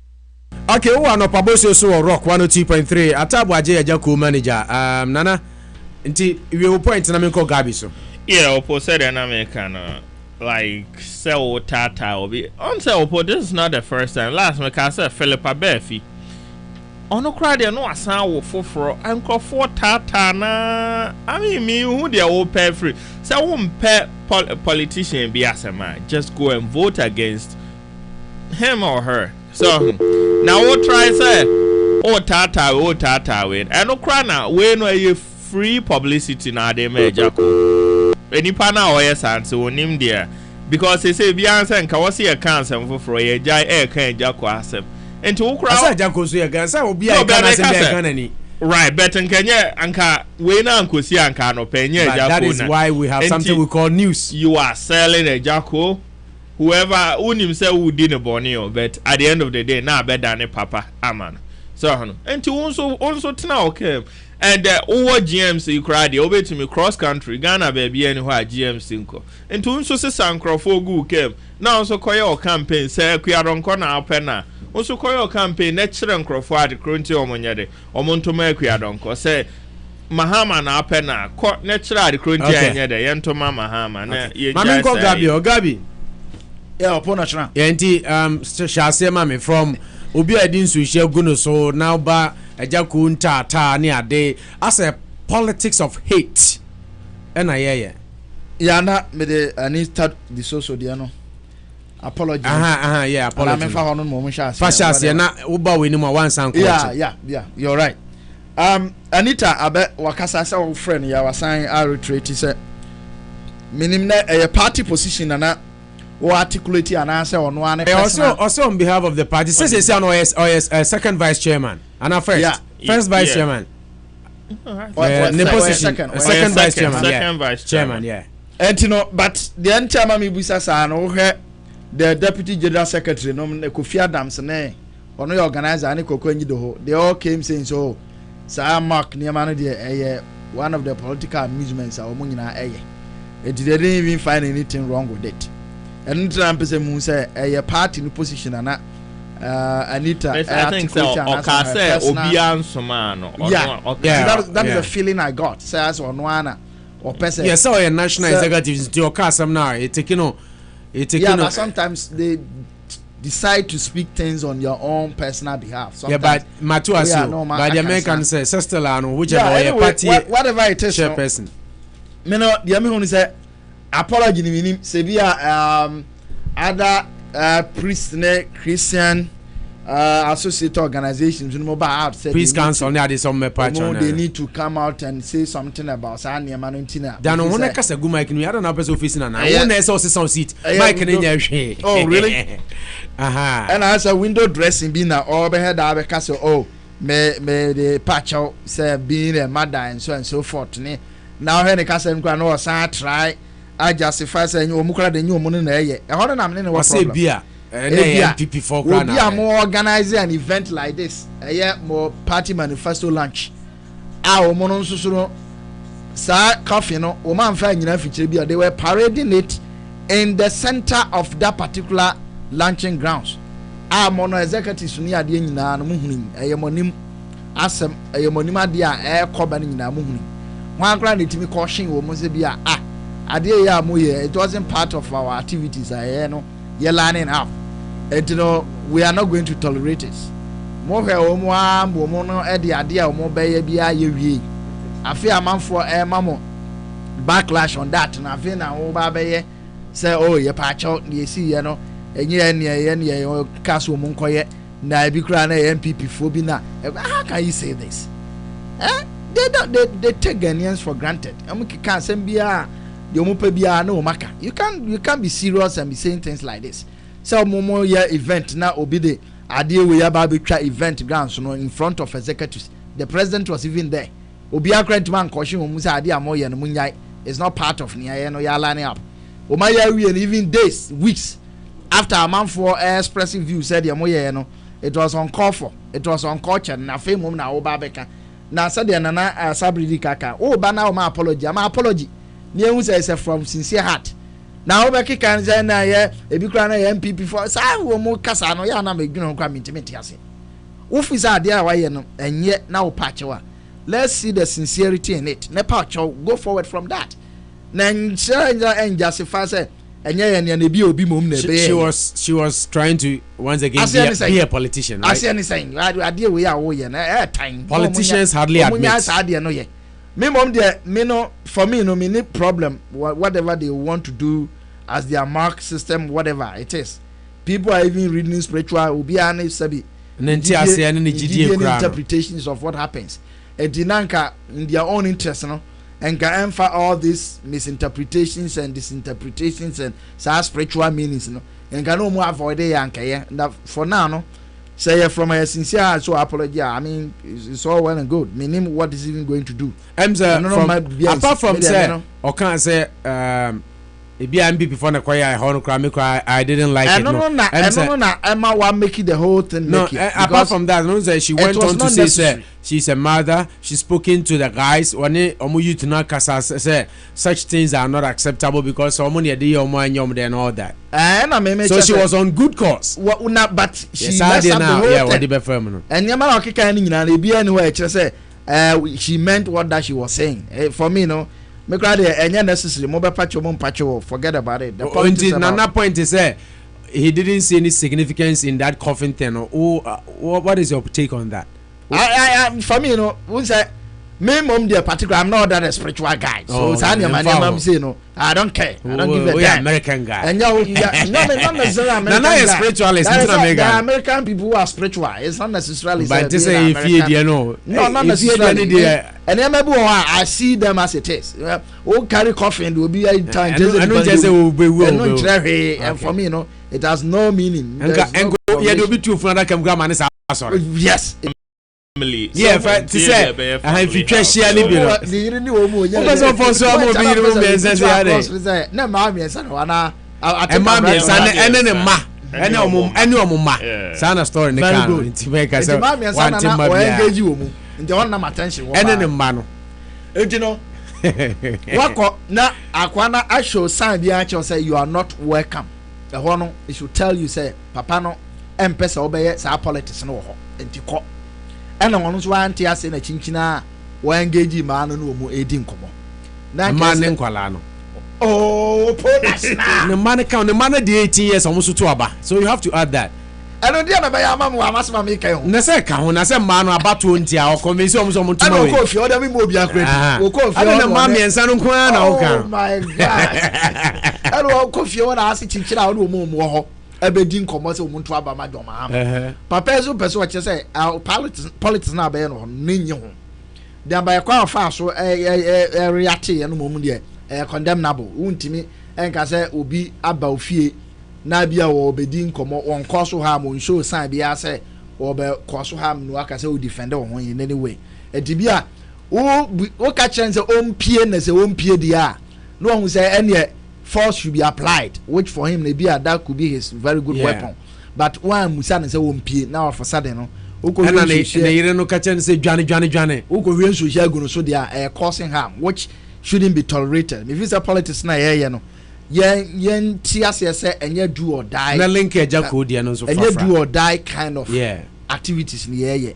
Say the eja code na all kind of we need more information because the all can say a V8 car be and more exporting at a distance at Biana as we it could be a coincidental say be cranny pacrono well quite baby no be or meaning how many times I walk or say for the past 3-4 days meaning what all the 4 days in order 2-3 of them or whatever until maybe say be here more information and almost someone for come police cry yes that's what I was coming to maybe so if he said with that no almost scary move be almost and report my police say or car number what me say a V8 and all that oma the necessary information about car no farmer police for now me say indeed obi na I want time so trail to know what they are doing now if say the police will take it from there but now me reiterate say ya doing here say politics no it's about the ideas I will be different from another person e betimi abeboa Ghana mpuntu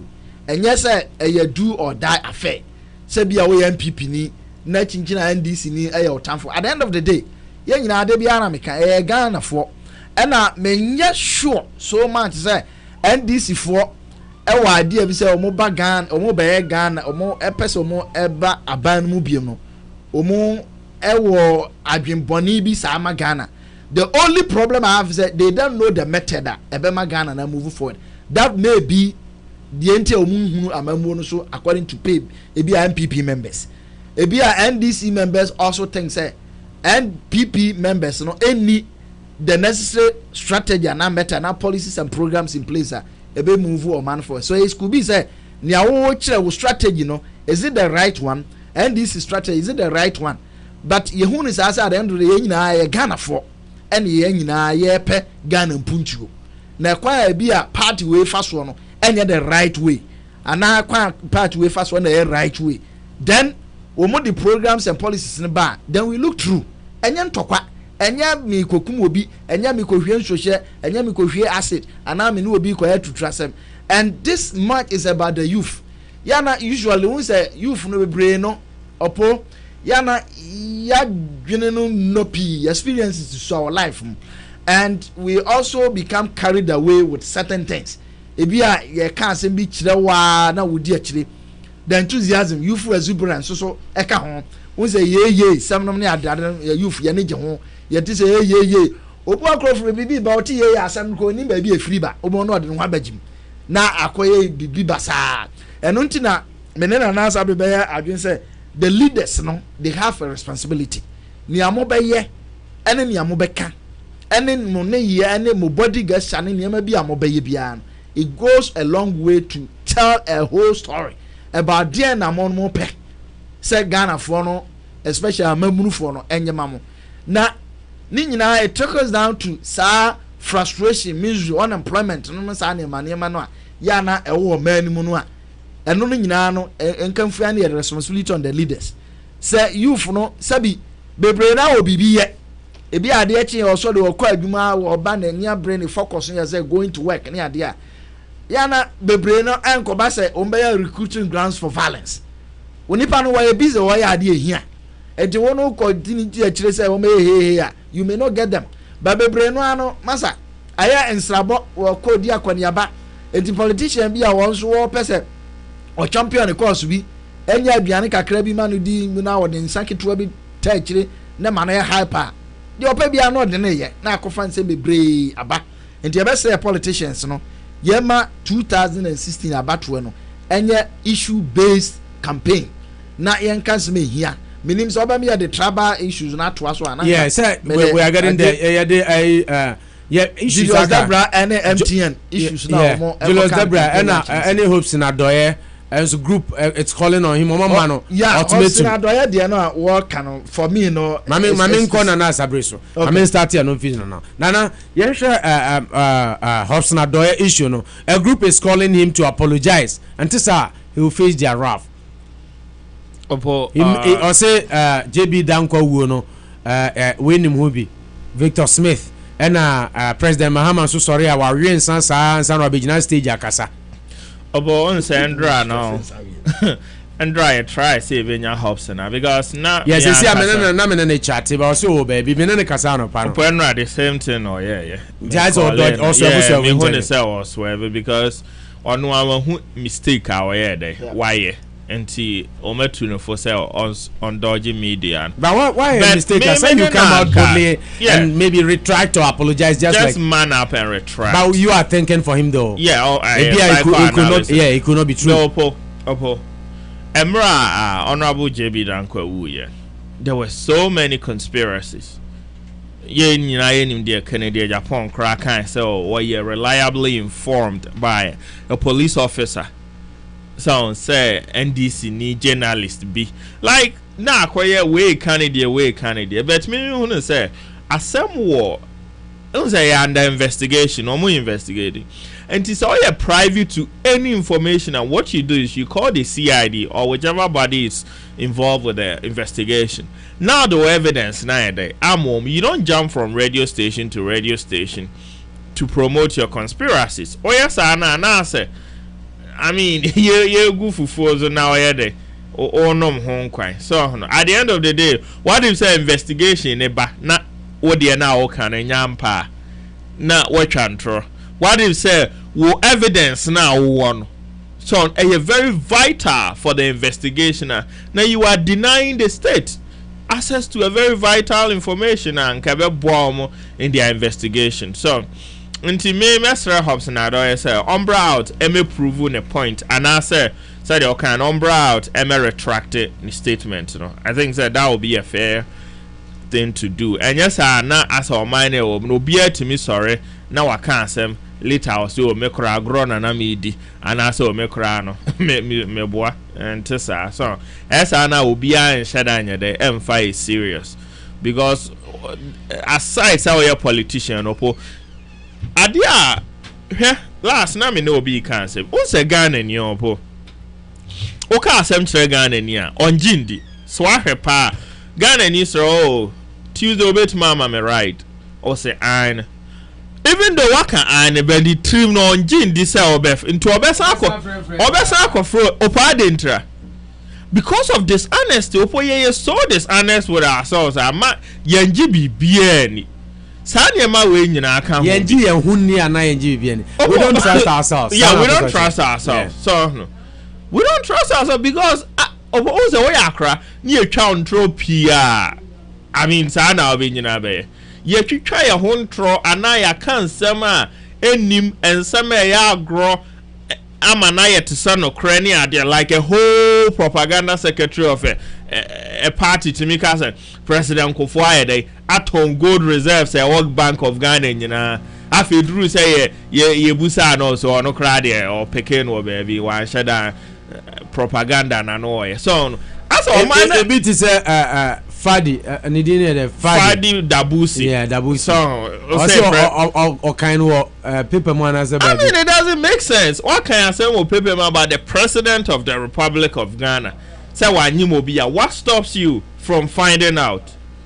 Ubet my friend Menshia, ubet my friend Accra, no one heard the coso. So but I say me who are music, yeah, very dishonest with ourselves. So enti ama ye ya akra ne nye de uza Ghana ni uka asem chere no so we sure because ye nim say ntro na we de utwa So ebi na Hobson Adoye so no ebi na mrebi atwam Kennedy Japan or launch a scorching attack on the EC. I feel also on Ukraine. It was in the heat of the moment. So and all kind. Yes, sir, Hobson. Maybe dear men can't say on throne watcher. Mean to mean judging for now because opposite they can whatsoever you are for 2 days ni.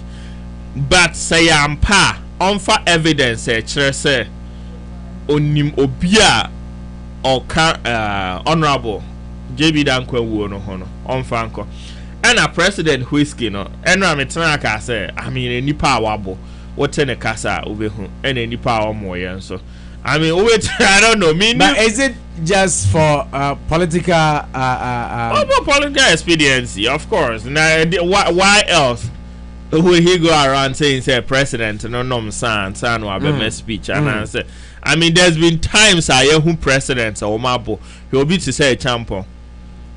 Now, who a champion? Oh, come on. Well, who are the videos in YouTube? I don't better. So, he can has a objective report. Oh, but it's not objective. Go to YouTube. Who a champion speeches or so.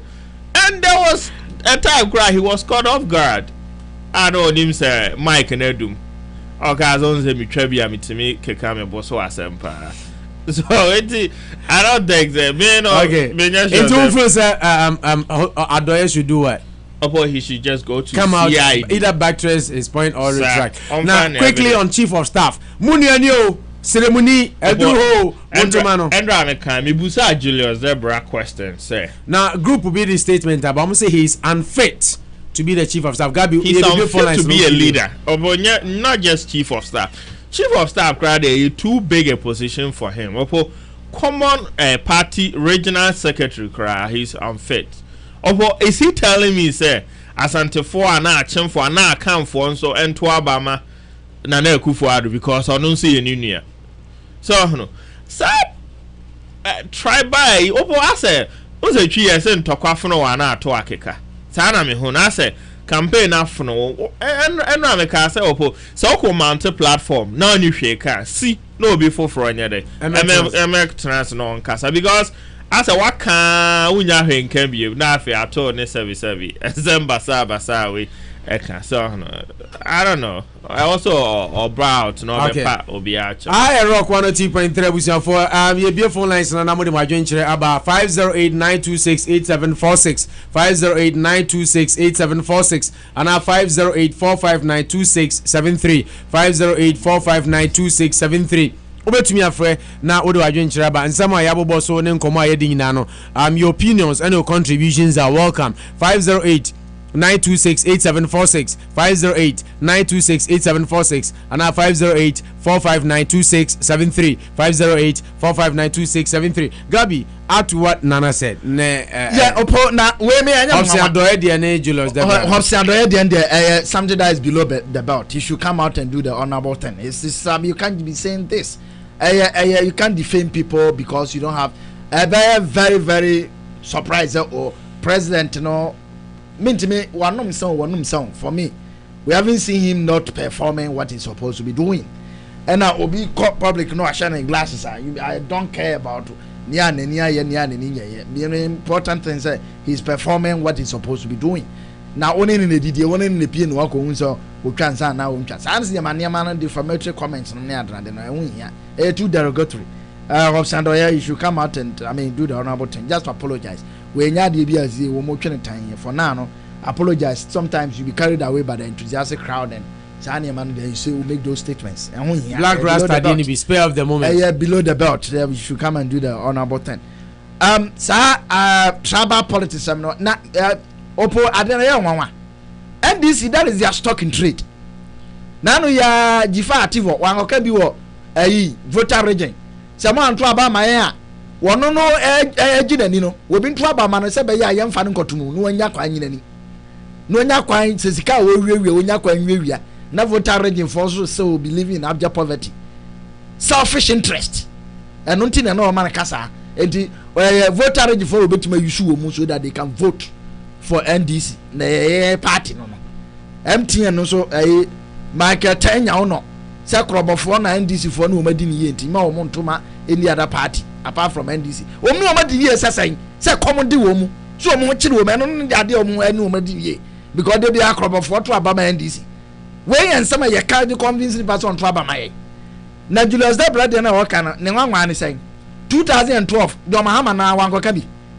nya a campaign message ana no president then time na basis is your president would have whatever it is say me about persons into President John Mahama okoka bi nya za right his excellency President John Mahama and a former president Atamils. I'm dealing with this particular campaign no so kind of me more reference me ma onipa omo ewo ho wo de I'm telling you yeah so that's right the issue at stake now what is I'm trying to deal with say no president no mu ko kan the same thing say me na me free ha nti mo nto aba mami nti the chief of staff and the koka bia ne nwanwa e wo na ne de that's what they've been doing and that's the only thing they can tell to the people from the north you know ye bedi abai wa we ya ye benya bi kura bedi na 35 years and sana somebody from the northern region benya nti mo nya opportunity we dey mama no nslepo mo bai o nanso Boleban boy nanso omu ensuo kro mu nya binom enso omu so omu nua eye president emfaso wo so ne de hen opo say obi from north where president na komo de president is about to say edinu ya ada where president and also aduane koma okrum fo ana there be na so for somebody to be a leader no benefit be na say wonya so we leader na keke but I have a problem when people say what is the politics that we are doing about I have a problem when people say president president in the Chrome for or you're president for the country. You are doing the tribal politics now. So who says okay, my main pick caller we 19. Remember so hello. Hello. We have a big issue today. Hello. Hello. Okay, when to me now so bet me after 508-926-8746 508-926-8746 and now 508-459-2673 508-459-2673 wait me friend now do adventure at the aba anopa so and I will rock 102.3 my me say this time obi to me now so hello yes sir yeah David Bonini yeah David abom design oh nyame adarma na me mo top kana no ye na so me nam kwanso yeah how many DNI yeah my policy and this is for a policy you can say my politicize no yes and I boy you can say you can pampan cha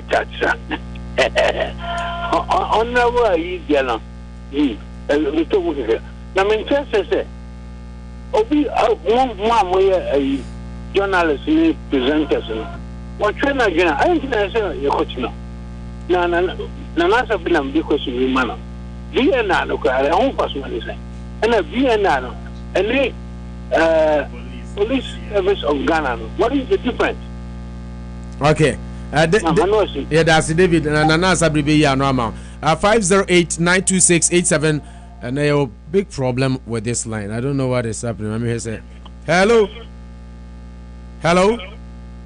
Hello, yeah, maybe I talk to me. Hello. Yeah, what's the main car? Let's look at the trail.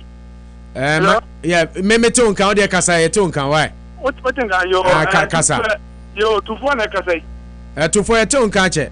Kwebin tell me so here James me for manokopa. Yeah, me munya sadia no ye nyina Ghana for bia che na dwen. Yeah, to for me tell me say yeah, to for me say sadia no ya munya. Momo bia kwan no bia nkyere na adwen that is the only mo I want to stop into no about everybody now mama so ere jame nko okra jame fero wa nhwe ye no onokopa bi and I didn't be bring etie ni paso nkasa ehu so ba o kasa ehu so ba kyan ko ko e kasa asem wi nti nko okra asem bi ne ho so ta say yeah my etie we ne hello popo me to kasa aha okay me dem say so and for two things obey only be that you can be very very very careful now the criminal law evidence no or say so who opo na che opo good morning wa anyo so Obo good morning wa so ko. So obi oni opo. E for transport. Minyo opo e. Se chana wa so. Di busama ade na waye. Maye no. So what was ko no we obibia is not under provocation. Now, what was a man no ono empty ni na we NDC ni. Onu ni chaka. And don't even qualify for a gauge in a year without his consent. So bad. Oh, but it's hard. Son, they don't want to write, and I don't want to write in terms of voting. No, and I'm asking what you did there.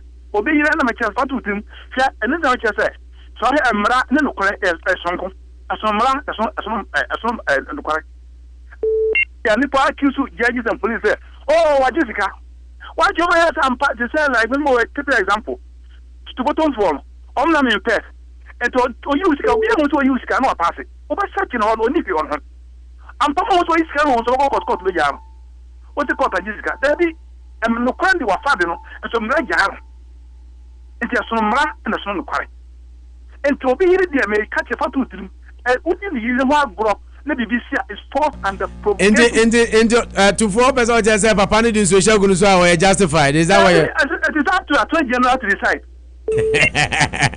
As yeah, until the victory so everyone, but I'm telling one here, baby, and Rabbi Jam. Okay. Obedient, dear. Won't you engage, you know, at all. Okay. No. And to be to obey, we need to be very, very careful. Okay. Yeah, that's it. Okay, bye-bye. 508-926-8746. 508-926-8746. And now 508-459-2673. 508-459-2673. And now 508-926-8746. 508-926-8746. Unyanya no yanko. Yeah, me Chabajafo. Obe Chabajafo ba me sro manya ko bia free sunwan enti ma me mpeke no na uwia wato aso wai. Se how any problem. Yeah, this is for it as one. O de kasa uwia na mafa no kasa. Oh, there turns a medical sia when I'm the maximum mechanic say yemhwe yesu achi akwai. Na yemhwe yesu achi akan wie na ba wiase me throw bia say kon to Jenima omom paye Emma President Mama don't to me any abano non to an my past. Yet you say Ghana politics by you know I defeated it and I bet them there but and yet I say condemn because bra na mushase na can for na do me so ne sa no many nyina and I'm a condemn ya bet them there and you say NDC ye bia that's why I say me support to Mama. Okay. But Mama dear, young to Abamano. Now, Uncle, no beyond you are, and so to Abamana, Miss Regana for because any for say or young to Abama Mahama and one on the way. Oh, dear, no. Yeah, that's okay. Why okay, thank you. 508-926-8746. 508-926-8746. And now 508-459-2673. My main course in your Imran Sanam about America be me pato when you. Hello, pato me din the Michael Ome. Yeah, Michael. Yeah, Michael, my intro.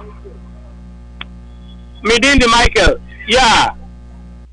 Yo, me so me contribution is yẹn na ọmụ hwire nsuo egu nso no nyame ani mi sɛ wone obi enye adwen anaasɛ wone obi eni amanyokuo baako a na ne nkyerɛ sɛ ebi a utamfo no enti obɛka asɛm bi a ompɛ anaasɛ enye woda na ni kwan sɛ yɛde ne fa atiti anaasɛ enema a ɛti sɛ anum ɔman no yɛ nyina ayɛ mɛsɛ Ghana fo sɛ abai de yɛbɔkɔ ne yɛto no to a yɛto ne sɛ yɛto de yɛapama ndisi fo afiri amamuo no so ɛsiane sɛ ɔmo dwumadi a ɔmo gyina ɔman no nkwankan ne nsɛm kuran yɛne yɛyɛ youth no yɛhunu sɛ anidasoɔ biara na safo meka ne sɛ das minua ɛgyako asɛm na mɛka kakra ɛgyako nneɛma hu sɛ obiara ntata no na ɛnam sɛ ne gyina am sɛ ɛkɔ fam no nti ɔpɛ sɛ ɔsane yɛ popular Minti American say, who born to another, who you are dinner say, one who nipa boni phobia or tatawa. Immediately now, I don't know report to my police for. Now, the nipa koro no car said the whole see can be and she said nipa koro no tata and you then only a car number type of the car on fast information now baba because the oko join na nantina amount for tata on I say sabi e bi badwin say NDC for need we china ya tata because we want be ejeku twantoro me das okay Kwame das ofe obre na edu my enti now from there erade adumini abema me gidi sound so ho ye na me adum boko you know person me kakaka e kwan da from bro in Ghana for ade bi o honom say sa ye ka say dia amount for tribalism ne ade no yeah enya tribe na nko yeah, if you want to say Rollins by no, you're normal be so I just say, oh, you probably be now. So, and to the family video example, maybe if so, you want to know the kind of this, I'm not too correct to know the apple. Because of memory being near the over the year. So, and you know, I'm a photo of the man say, sometimes if you go on, man say, oh, we have no account and this, I say, PPS, so now any other party, I was also you check up that. Was one here and be able to honor. Yeah. The also no Ghana heading papa say oh yeah business I'm saying my business I check akra ATS now share the way I normally call it in the normal duties near the idea no easy wow I said I'm going to say that when you am about to say on person campaign for na because you may cost Ghana honor and so also be banners or the Canada or the officers say am wa na ka na dia so dia dey aba yeah but the DNA sa no enko ye kimi dia me don dey say me no say no me bon fire say obi also e be hu dey I see ko no so I decided say bia say na na do you feel say the man dey I say here change na you change na enye say no man so enko dey yeah that CP of fair no so adwen kire my entin kan o chena so nyame nhraw anopa bo so me pa cha hwan ya Josu erade adom ye ho ye na we ofadu senior na ofana na de onne no wofom pa o so se adwuma ni na ye o Ghana ati na nsame maso no itiminya formation na be Ghana kwa no ka se ambati but check you know ese ma je say uma ba akubina bi aka ni nyina me pema Ghana for nam de ye adwuma wo ye ni abre no ko meka sa patra ma enti ofa 1982 na ye betu apa denim amwa amye ai ko se party denim Dr. Kukutu moti ninka denim ame dokro super odi ai am doso am nyina de wa ka mu nyam bo nyuma Rollins nom nam di era de amu enti na ko bia ko ma bia na wo kono hu hia also o de o pe concept wo ba bo han obigu and a dealer for bigger be yamawa tampa and for bia ho se mesre amam ta tango for managers no we have aja ko manager attacking no we have we to ko we have aja ko si e ya enye se amano ye ko ye ni mo bia fa de na ko ma pe oni akiri o ja se yeah ebi so we this year am so board we am so ye are they beautiful me am ni NDC yeah na kan mesre and bia ba mo nya sa de ye so we si wa ye papa na so wadwuma se e be hye ni na Ghana for be to aba wa amawa na post ekodi MVP achi and say nyewa the MP before say Roma so for NDC so for yes so what be NDC here mo nya mo campaign na so biemra na dan do ha people dey do ha on the 7th no okay na ekufuado of friend to mafita Konko edu sipoku yada ase me offer number 1 mamenko amane so na se nash amanko aban e wo so to asoma me yo po me da se you di kan meka but Anita di so you say oye a political donkey no matter what you are a political donkey who try who bet these guys on one as over comfort on Ukraine at the end of the day no you know woman yet I was surprised that I pay me kind of Anita is also a part about coffee issue, no. But if you read fed, no, on Africa, so every before the day. Be about Professor Mercer, everyone, somebody, somebody, baby. And I'm saying, then you don't need to apologize if you think that whatever was done is justified. Yeah, that I thought, and it goes to both political parties and not the other political parties. There we have ideas of it was needless or necessary. But they are not wants to be associated. Oh, Anka party for now, one of your most you know. Obi tu ma pa na na to you know speaker no enka so nyawo kan ni de amasa ye no nya dwen na ya kan ipa ni mo ho no so that sometimes people when they man political platform and they have certain things that they will think twice. But when I'm okay, then people applaud them and it goes on. And then I am in a party before no me no when you on some of this issue. Now near me to also who chiefs in Amoma, the government or Timothy to come and construct certain roads in their constituency. If it says anyway, and say a young man applaud, almost say through political season and I say then the chiefs and some communities near they know almost say, hey, why me we are my head to up and yeah, I'm some banning political activities. Yeah, it should not be encouraged. We have to applaud it. The movie said this so now said money in Japan on to man. That's why we have different political parties. And I don't go to but you don't come on publicly, you know. I mean declare say and you say other than that I just say we are Democrats, you know. Who say no, but I don't blame them too much. Oh, your politics now no near ye, I bet you I to you for Amamu. Or I buy a kind in and I said yes, so you know I task me, you know. And no, not you want to home someone and I'm doing by you. You want also. Oh, my no communities that was going to be satisfied with oh, you know, why to go around and pop a announce my way, and no more, you know. Then they also try to take you on. Then they try to a chief of staff, oh, position on my remove here. I see a chef of beer, or a Libra, oh, chief of staff, obviously accommodating people from all the shades of the those in Debra, from whom. And yeah, those are some of these people. Normally, some political don't give you intolerant. Yeah, they are the position of what these guys also yes, man. But the group be on the true colors in that issue because the way of Okaway, Bahama, a northern region, a man, a president that it's not the first time a northern president.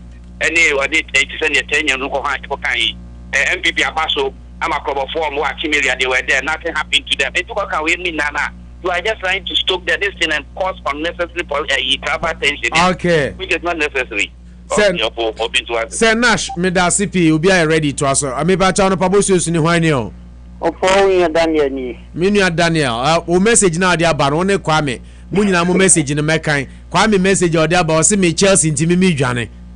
Oh, poor day, said by a bomber, say, yeah, he that is downstairs no for in teacher.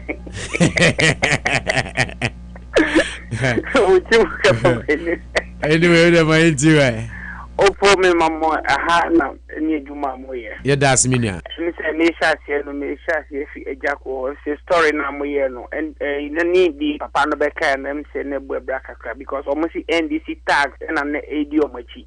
Yeah. Obayans went to me, Mamma Case, a canon Moyano, a branded Mississippi NDC can so whom Omunim some NDC phone, the emphasis. But in any case, the Papana Sama can look at. Se ka etumi atatawa for 3 consecutive days. Obabo ndu wentumi akakala of the car no. Wentumi anka se ebia nipa wo mana wentumi anka se mutumi akọ report am police for. So nti e mama hu se asem no wo ka no. Ase eye cook story. So ye pa mo chowa se asem bi basa na. The very first place I sent comutumi call police for. They say ubeba abonti. I also may be son of Crass or police for her. I also no from into no me the man say a jack on wire frustrated. I say win or come any bread. So if he said Louis buy or Beji or Jackom any me friend is semono, the popularity I call from the Juma conform into no to me say a come any bread jack or your chase or queer wedding and chair into your home says you say no or persist cow a was here no. Bia so ye bibi na mafo bobo na bia bibi sa nti no ye pa mo chowa Ghana for say ye ni ate ye nti no uba bonti na obeka se bia say ye sorry bia na ye be so musa o because so bia tata 3 days went to me and who saka no kala ni na uba bonti the carry in fact okay they talk for no make hope tin adoye hono anybody tell Meba ne to em say Ghana for ezi be say ye serious kakra bi say nipa bi wo MPP mu a obo fi say oba abonti na obedi di atem ne ye nnempedifo be hu na ka che wo say ni so ho. Na in any case ope credible nipa ye credible so be di obani nu ma. No any on hwe ne ki. Because you wa and a credible source e ba be kan say na Akufo Addo ono di ndi no fi say ono na be di o mampani be yi no. Ye say osori anopa onu wi ni wusie ejina ni ti wusie kumu omoto ontini ama abonti e me yi nwan okoda mango ye allergy say okodwonso go ahụ wantiri ama me yi nwan o journalist e kan no okwa attack wo mo so ho nti se hope si adoye e wa say bi ana opo bi o credible be di o man ni ma o hwe ni chini hwe hwe ni podi ni ansa na obeka o mampani ku mama de yeah da CP Daniel referee so e de no ma me bege me next caller me pa cha no paboshu ni hwan ni o and nobody is coming second time for chame bi mo agina chiri sa omunya mungura ti se mi ma obi kwan mi nu anama anye fe e cry time na so me ba chawani no ofoku da bi open at now kwajo bogu na de ya nti won kan e wra ho want me kan na wra ho se nra program ne course Emma Renho, say my adwuma da kwa encheze enisa ma reho am me hu ye me hu den say nra o frɛ ya o mbeka cho say na me okay right I'm a friend no mo so akodi baby enra me ka adwuma na mo kura mo huru me say Chelsea lusu ye nti na bi ama program but it was far from correct me mfa Chelsea say adwuma me ko ka adwuma na ukromu atwa ukodi we bia ya abra no monte wonta maune no su kakra na one no wo fom maune no su kakra na enti why me treasure ukromu fo na be ya o mo pete bi o mo pete o mo to wonta o ma nti won mora ya kwajo kasa yeti o mati yo o metimi nka da bia why se me ka adwuma mkura me ja adwuma ho aba be why yeah go Mati ze ejeko we ka ze NDC for ko be bia VH omumla no kwa no ka ejeko na mu onu anga ze buta ni VH a onu na to na ade na me de anya ho na me ko na do ka ze Ghana fulasi ama omo se di omo tu kwa anya me ayo omo aduma omo nya bi na omo Ghana wo bi omo timi fanye mpa because omo ni nye di so obi ezo so be ya de fa ama omo akoko Ghana na president dum so election time dum so ada to airport na do kaka no dia be company na ko bi be na 20 kwa na dum so ya then ya want me by scan me my be di o be ya ne there o di ni ka be no boto na no na bo di ni kakra me nkwa ji na nten ya me ni ai madam fo ba ko o isu amiaka na ne ka no no o fa o bre ni bi no o fa no ma no e ko busa ka na also no abrocho ba o bet na ton Ghana 45,000 o ko buta ti o ko ja ya kan 1.5 billion which is 150 million Ghana we do my heavy exam go na say no peso di ni ma Ghana na what the farmer ya wa hanzi nya aduma ya o be dan di aba because the nyama na o ko wona help no be do Ghana for o be ya ba ma di nya aduma ya anu so ko na media Jamaica ni say MPP for yama ya homene so yenye kro yenye nkabo mu na ye mompa enserade sa 7 December ni betu na akoyi o mampani na o se no fata a obetima ma Ghana yenye mpunto yenye nkoso na nkola e ba benya aduma ye na edu on ma yenye nije kese okay kwajo ya da se ye church kromfo nyina antikaje o mu se so o mu antemi kada kwa ncheza me yare why abrochira brabo ne de saa eto da enya de open na onya nti ka me pedi adabia ne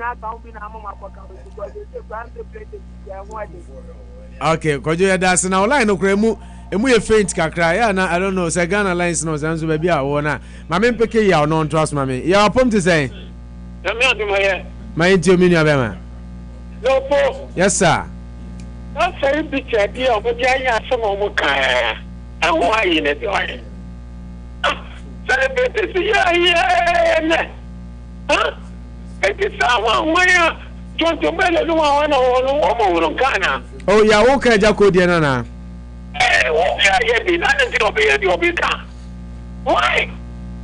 Huh? So I like to tell you, my baby. And the Ghana to one film actors, ne actresses, no money now, be a week one away. I'm the Jacko Diano or say a month for Tata, no, Nama, aye. And family, what's that? What I didn't want to put your party out, what problem are doing? I believe that you can simply come and get you. We don't go to the party, no one, your fellow, I can't want them. Then you're going to make a decision, man. Yeah. So I said, go for it. No problem, can't do you want them, job, Kaka. The mayor more put, and I'm more Ghana. Now, it's tough for no money, no one. Yeah. And of course, this is your order. There's no way some business person here, but today, it's my Ghana. I'm a catcher. Because truth is a pan. Yeah, Nana say Nunti Nama Ghana for Bian Besso or Denisi Gavabe economy. Not me. I'm question. That's a pan and a chroma for your containers. That's because of you. People say, I come from. I'm crank go for you. I say I'm crank. Oh, yeah, and can of cran. Now, you say, what's I say, you want? Huh? Totisim kwa makumaku 18 bena wopot ade na sabi sabi obi ya samna na so obi ya tebe wan no na bibi ori baba bia woche won tax se no maloma what a producer dey so ade won tax emi so so che kaniaka tani shoka na one dey juma baba wala mo nyina mo men kam sare na le tobe conditions me nye favorable po na me juma ba security asembo nti security we o nti beti mama zungiaba opo BNI yes BNI akra police ni so janya ani BNI nyina ka ho nti beti mama zungiaba you know see ya so mo na hwe about oso saa no na hwe about what it is getting worse ya mo opo ya men kansa o na hwe about what nti sentene ko ya ka oh, easy, yeah, no, huh? Yes, see what's wrong, yeah, Chiobi. I should do feel one, yeah, Chiobi. Because they end it for you. Oh, yeah, every dear way. Now, wait, now, who you wear? I said, yeah, huh? When you know what was I am at any piece, a piece. The piece will be here and at the end of the year. Huh? Oh, now, look, I Ricopoculista, Fako will say, Delta, in Patsma to send some of this. Yeah. That's your be. Huh? Down of our country, the same thing, only 94. And you'll be a hero. You also have a capice. The prisoner, just as I'm a prisoner. Media, science physician, especially with this IGP trust. Okay. Minda CP IGP John Kudalo ya so entrusting ontimi nye abusuafo yentimi mfa ofrebia bio mame nko Gabi Frimpong Boachen ho ene na sabre na menji me summary points na fe yemfa jumadi no bra wi na menu abema Konfante emfa work and happiness Gabi yo ajako dia na me fi say o fulisa na ye tra oma police for aso omo the necessary information so that o betimi attract because on call for say politics say no enye se bia obi wo party wenti na woni nya adwenti anu nti no wo tata no pese o taking a life na o hwenso go bi those things na you on call for so man no there no he did that out of provocation but I didn't know it's a crime. You could have done another way. Ask the gentleman in a very nice way, say me pacho you are not welcome in this my house. I have become in your politics. Gabi na me fa Ghana call back up. Causing harm sana there. Na me se bit me na so me pacho hwan yo. Hello. We watch out mountain so kakra ne na de ne mo lines yenye. Me pato ye se na Adwa Pokua. Adwa woni no wo from pa we can hardly hear you. Betumi apaja on ne kakra na wakasa. Me pato ye se na Pokua. Adwa fa phone ben wano ne kasa kese kakra. Yo Oh, Mr. Talkmaker. Fedi aseye kakra. Why you know from pa? Your friend Adwa Kokuya. Adwa kasa. Na me kasa fi jaso, kono hu jaso. Akonongo yeti ofori amanfo ho ye de. Oh, nyame adom ne ho ye pa, ne ho ye. Na na adom. My intio, ya chia konongo dwaso fo nyina. Wama Gabi wose no otumre bi wo ho wama na afi ho. My intio kasa adwa. Na na adom ayi na waka se Ghana hanu se economy ni ye bad no kure pa ye no kure na ajaso for so one say ajaso for bebe na wa frikire wo mu timi ma because so do bebe adwuma and now say economy ye bad ntino wo mu be company ni bebu do so nto kure titu e wo Ghana ha pa wo Ghana ha pa say ye dum so ye dum na we dey secretary ato say say bi see free wo ho nyina say e ti Ghana dey higher dey pa economy bad pa ina na do asa no kan nyina e de na kwa mu fumso bi ani hu okay Adwa ya da CP why na yeah Adwa hello oh Adwa ko Gabi asresa nana so who Gabi obi ka semna I was thrilled by you were thrilled by that. Masa had the first call Ghana one who show you Masa enyankwala o de ma me peki die wonwe na na sabri be dia dance here. If I enyina ye kwa ma obi abebu na konta ifa be kan de kane na na sabri bebu na konta akere. Okay, die wo fa yewie. Ayo o de kakra me kam bi shasem kakra me pa cho is the politician agane ye wo dance die kan wo fie. I said, there's almost house to house politics. That's all house to house. No, the whole class. You fly in the crowd, farmer. Don't even go through. Now, where the work you been in, you can't channel wow. It means you are not welcome. Now, and the trick one here is what to channel. What is the kind of oh, David, dear wood, we don't, dear wood, make a church sign. We don't, David, now we are encouraging. What okase ni ti ye no de but okase na sem kokutwa ne dia that is a statement yeah but dia wo mesrao wadaruma mesrao ano dia twesa o wakamate una asem nka tu dia wakamate dia wo ya ayo message twesa ma wadaruma why da bi me se waka so se me sa no ntima se sa no okay me da se yo na yo bi ono no o ti ase kra no one ma me ya be gina wo se ayin bia na MPP for senka sabi adwin pa wo mutimu a ana munim se sade na mo ye no mo mpreso a enko mo di ba na ntempana na ma sopo no se enye we ni ye be ready manifesto na akere wo dia musi wona mo so wo gje so wo wi ada kase ne yo ba na wo ye no ka sa me na ye so ye wo ye fa se agona se manifesto na nye mu se wo ka so yo ba amba wa abadaye wo si obi ani mu no na mo hu ni pa ko na ye di eso seguru so a eno de ham what will we feel? What trespassing? Just a papa ko umu no ugu papa na yero no chan say ukesa say man na obetime no makokasa ayere ati so imagine wo hwe nso agu so na jako so gena man fa aka so sha ye ka no afere ni par wo hu sen ko ka bi di na tinye so hu se ka di na ti ara so call portma police se say no ka no number di aba no o se hu the same car na se bi on betima se car no into the whole report na asedu on e ba ya mo mi an yes na jako fle say John Damalo kwaje yi Land Cruiser wo se MPP ni bi di na ti that's what Kopena in baby. And the chief of staff, so you know. What was the look at? You got car for Yasama, what's my account? Or no crown or chief of staff, who's a Mahama Kenny? It's in tough one to Abamano.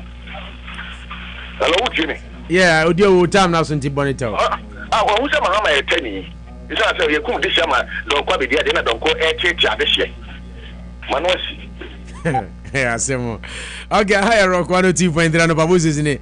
Gabi, you fa Hobson adoye de no me medical aka say we are 2 minutes and tell me kwa na go to ehun hia say obeyesa na yempanyimfo no opona she omun hwia bibi sa politics of tribalism no enhia omunya issue base say omun ka asem a kire say omun betimi asesa nipa abrabo enu nti na wo ye political leader enye se bia me no na free fumaswa ana me no na free Konongo Dwanso anasa me Konongo Dwanso de nka wan kan na kra nka ansore na na Sabri se no be some point anasa me free boy anasa me no free frafra ha nia ehia as a president ana as a leader no say ubetimi aye bibi ama enipa no say oni ne fro say na onyi ne fro ne life aye better off eno ne ade a say Ghana for political leaders or ama Ghana for who say they have something to do not say that is Gabi Frimpong Boateng Konongo Dwaso they say be from aka Konongo Dwaso na Gabi before I make one another quick one Konongo Dwaso no dey na so koye ho again na mo aka ho me kwa ye ho na ho ye em said that time na me fiura Kumasi ufiura na dey na so wa mo aka ye wo se o again na so ko minimum enti obodi no so of course that no they wait make ho ya no that can off air there o da bi ni off air asebia no ano nana Gabi Konongo Dwaso no bibi ga Tanzania akwa na ye be ko honom say nyame boa next year ye to aba new hey Gabi Konongo Dwaso in conclusion make say abobo na ma bebre so na dey outside politics no po ade a was see free and any say obi ready menko engaging because people don't joke with their wives so you are one of them yes obi ready mesra o corner say nipa ni mu na kakra bi we so that when the course simple and short okay we say oh god na that's that way I want me to be serious. I will say oh god that is all part of the game.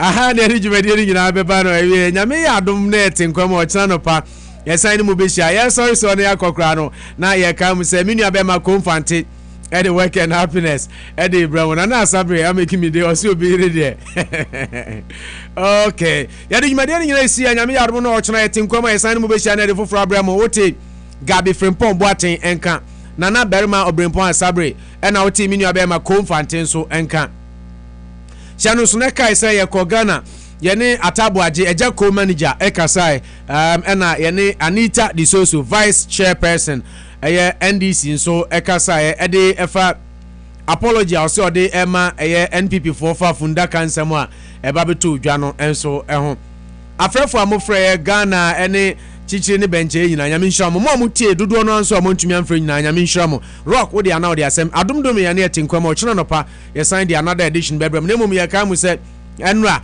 American presidential debate I course no next one ebe course October 9th sana nhihye no etie ne mum vice presidential candidate no next one na the first one ebe course October 4th to mo ye no a couple of days 5 days na presidential one no second one so course ya de mu si anyame ya adoma ochina yesan ne mu behia ne mum ene konfante ede work and happiness ne bremu wi a hima hati ede drive time be bremu mo betimi kan se me de UEFA Champion League ehun nsem a apiepie nyina de be bremu anwumere opo national ene bi de meche obi bia titiru ekwama wonderful woman na answer na no mamen kan messages we na amanfo ankase ekotia Chelsea ntina mankan Kwame ewo Norton minu abema Kwame osi opo you are running away because your team lost Saturday. That is why you didn't come to the station yesterday. Kwame, it is far from right. I will never do that. That will be the last thing I will do. From referee Daniel, Wasi, it's very true. The downfall of a man is not the end of his life. Thank God you are back. And Chelsea will surely bounce back. Hey, amanfo nya Chelsea pa ni opo national. Enya hwe mo fanya me nyamu adem de yam ni nye biniti. Well accepted. Sanity. Aba mo mpaye mo huru me no mo mpaye say SKF anopai ana ewiencha sonko kodi ama wase bro tell Ernest to stop drinking on the job as the president does. SKF ne dia so I don't know me ba cha mo amone messages by WhatsApp ni ade na mentimi ankan no mo fa ncha me nyame ya adoma ochina yetenasia ye bekenkan ni nyina ede amamo set o sunwan Space FM o message o de aba set ye chiao your correspondent. Thanks for watching the show with your team. O simu nyina mugu sunwan na mo hwe ya damo asemo nkoso na mo hwe abusuafo ha na ebrebe ma me kwan na ede dwumadi ni nyina aba no ewe nyame eya adoma mo nkai se ye ne mo ebesan ehia ochina na ye de another edition of your hottest and the most informative morning show anopabusu de abramo na yes sorry so no said the medical cano menu abema confante the work and happiness the barbe toamuso open national meeting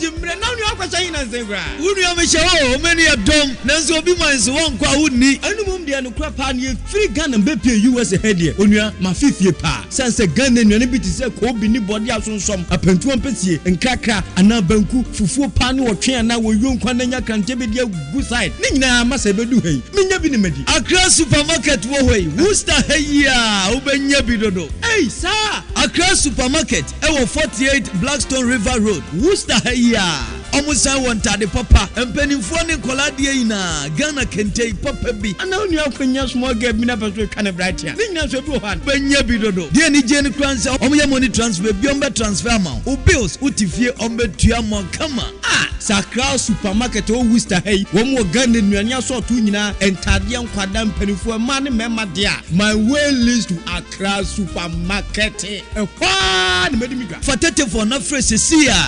508-615-6924 and 508-615-8951 508-459-1000 and 774-823-3008 Accra supermarket there Worcester ha na bosso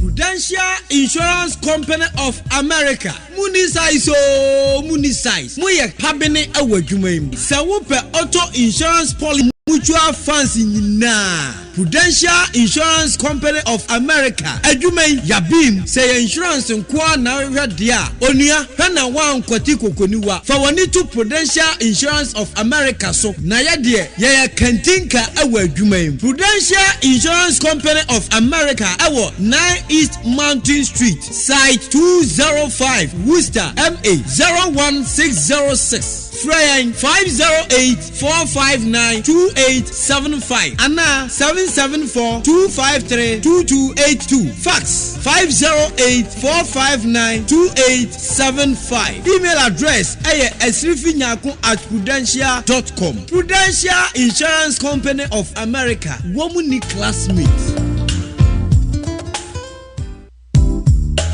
Prudential Insurance Company of America Munisize Moye pabene awadwumaim Se wo pe auto insurance policy dia eno ani Prudential Insurance Company bia na wo so open life insurance policy anu betimi aboa abawo ma no daache ho ban anu nti ana mekanfo Prudential Insurance Company of America the amount yaya health insurance long term care retirement funding and mutual funds nyina Prudential Insurance Company of America adwumain yabin 606 Fraying 508-459-2875 Anna 774-253-2282 Fax 508-459-2875 Email address esrifinyaku@prudential.com Prudential Insurance Company of America Womuni classmates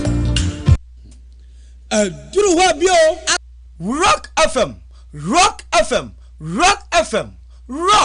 102.3 FM Where the beat is the heart of music is the joy of Worcester. Rock 102.3 sounds different.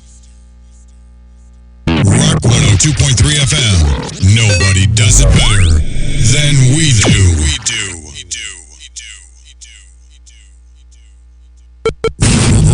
Rock FM, the engine of Worcester. You're listening to the new Rock 102.3 FM, where the beat goes on all day.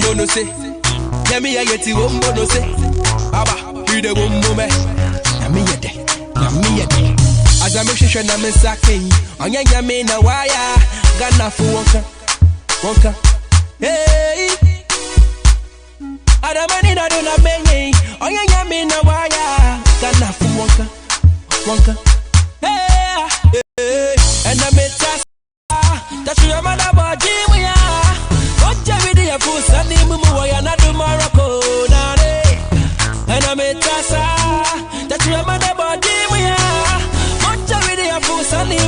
Ghana na do barako, ya me na wa yeti wankada. Mede ya me na wa yeti wankada. Ya me na wa yeti onyimano. Onyimano. Mede ya me na wa yeti wankada. Ya me do. Mede wombono se. Ya me yeti wombono se. Aba, mede wombomano. Onyimano. I saw, I conquer it all. Yamina kasa washa me ba. Asiden, asimamumbo. Ben kore na minya no more. Siwe chinchina mama.